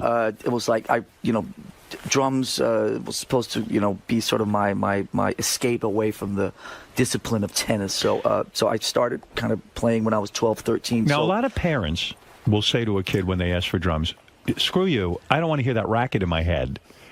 I asked my parents if I could play drums, and my mother said point blank, "You will play the clarinet because those drums, I don't want to hear you pounding on those drums all day." I understand her point. I don't want to hear that either. It's mean, but that's the way life goes. You realize how different your life would have been if you had my mother? Do you think anything could have stopped you from playing the drums? I believe my mother held me back. I was pretty driven. As literally in the space of a week, when I didn't make the tennis team at Cornell Del Mar High School, I knew that music was my calling, and I just set all my sights on making that happen. Is 12 years old too late to start playing drums in a sense? Don't kids have to start like when they're 5? I was self-taught. I actually had to go back after we put our first record out. Before Ride the Lightning, I took drum lessons for about 6 months because there were some basic rudiments that I didn't even know. You taught yourself drums? Yeah, in the beginning, yes. Before the first couple of years of the band, I did it all myself, yeah. That's pretty incredible. I mean, look at the success you are. And you mean you'd go downstairs, put on a record, and sit there and play along with the records? Yes. Yeah. Where would you do this? In your basement? In my room. In your room? Yeah. You had the drum set. You'd sit there and pound away to what records? Beatles records or something? At that time, when I first got the drum kit, it was more Deep Purple, Black Sabbath, Richie Blackmore's Rainbow, Thin Lizzy, that type of stuff. Did anybody think of lessons for you? Did anyone? Your parents? No. They're so busy with that pot. They were doing the whole tennis thing. Tennis and pot. Tennis and pot. You will not play drums. So wait a second. We are smoking a pot now. So this is a thing where you decide, I want to be a drummer. You're 12 years old. You're playing these drums. I decided I wanted to be a drummer after I didn't make the tennis team in Cornell Del Mar High School. That was the big decision. That was the calling. You know, when the whole tennis thing it deflated in front of my eyes in the space of a week, literally. Then I knew that music was going to be my calling, absolutely. How does one get to be a really good drummer? Did you practice 6-7 hours a day? I played, pretty much all day. Played along to records. I mean, I certainly would. The responsible side of me would say, you know, if I could do it all over again, taking a year or two of real basic rudimentary lessons. You know, you've heard the word paradiddle and doubles and just double drum. Sitting and learning all that shit on a snare drum and all that type of stuff. That was the stuff that I had to go back and learn after Kill 'Em All came out. You know. Wow. And when James said to you, I guess this was when a low point in the band, he went in Playboy and said, Lars is not a good drummer. Now this is the guy who is your everything. You are in a band together. Why did he attack you? And I'll ask you this question for one reason. This Keith Richards book makes me insane. Mick Jagger has been very good for Keith Richards and vice versa. Why would you write a book attacking Mick Jagger? Mick Jagger right now is off doing a solo thing because he got fucking fed up with this bullshit. I couldn't agree with you more. Why did why did James do that to you? Well, you said it yourself. I mean, it was a low point. 2000, 2001 were, you know, in the 30-year career of Metallica, those were the two dark years. There was a lot of shit going on that, you know, he was dealing with a lot of his own demons, and you saw the movie, and it was just the low point. But to attack your drum, I mean, you're a great drummer. Are you not a great drummer? Rational, obviously. I mean, Lars, are you a great drummer or not? I believe you are. Thank you. I'm a very intuitive, and I believe that I'm the best drummer in the world to play behind James Hetfield's guitar. Goddamn right you are. I mean, those are complicated songs. It's not easy stuff. So I'm not a particularly technical drummer. I'm not interested in being a particularly technical drummer. I'm more interested in feel and Could you go in a studio session and sit there and play on a commercial or something like that? That would just never appeal to you, right? No, it would not, no. And you would never play with another band? I've never played with another. The only band I've ever been in is Metallica. Didn't it strike you? I know your bass player had to be kicked out of the band because he decided to do side projects. And in your mind, you say, listen, it's not like this band needs money, right? It's not like this band needs money. I just have to say, that was between James and Jason, which was right around that low point. And I'll tell you, a great thing about in Metallica is that when there's something going on that doesn't involve me, I stay the fuck out of it. I ran screaming in the other direction. It was like, yeah, there's something bad going on here that doesn't actually involve me. I'll just stand on the sidelines. Is James unreasonable in that sense that, like, why can't Jason go do a solo project? But I understand James is saying, listen, we've got a great thing. You start doing solo projects. Either you're Metallica or you're a solo guy. Which is it? Choose your allegiance.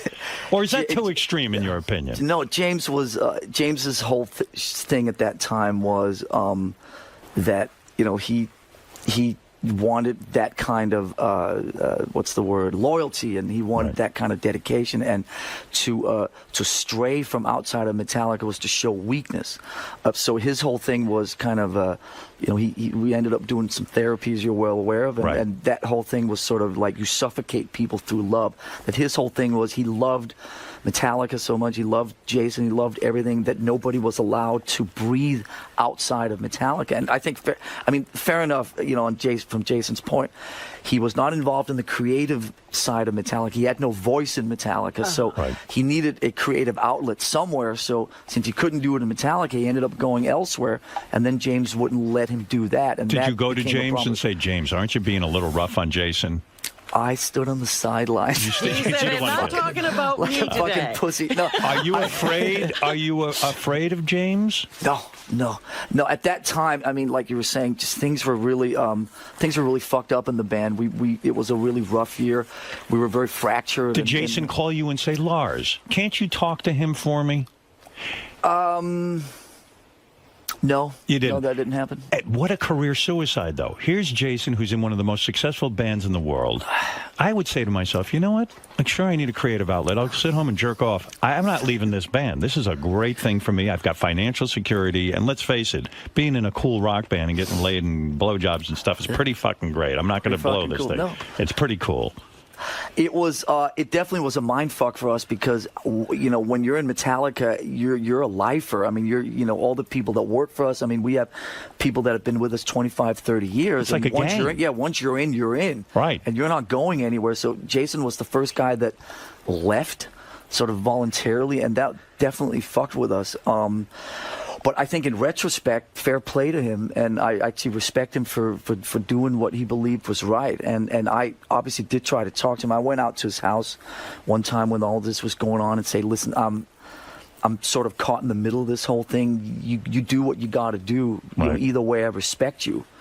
And I think it was a huge decision, obviously, for somebody to walk out of this band, but fair play to him. Yeah, so James calls the shots in the band, though. I mean, if he makes that decision, that's it. I mean, he says, hey, the guy's out, and that's it. No, actually, he left. No, James doesn't call the shots at that level. Jason left the band. I mean, Jason walked out of Metallica. He called the band meeting in about a month or two after this all went down. It was December of 2000, and said, got us all in the room and said, I don't want to do this anymore. Are you guys calculated enough that you talk about your look? Now, I know you guys don't have a look. What look? No, wait a second. Yeah, but that's the point. If somebody's in Metallica and they show up wearing like a new leather jacket that's kind of like, hey, I'm trying to look tough, do you ever sit someone down and say, listen, maybe this doesn't look...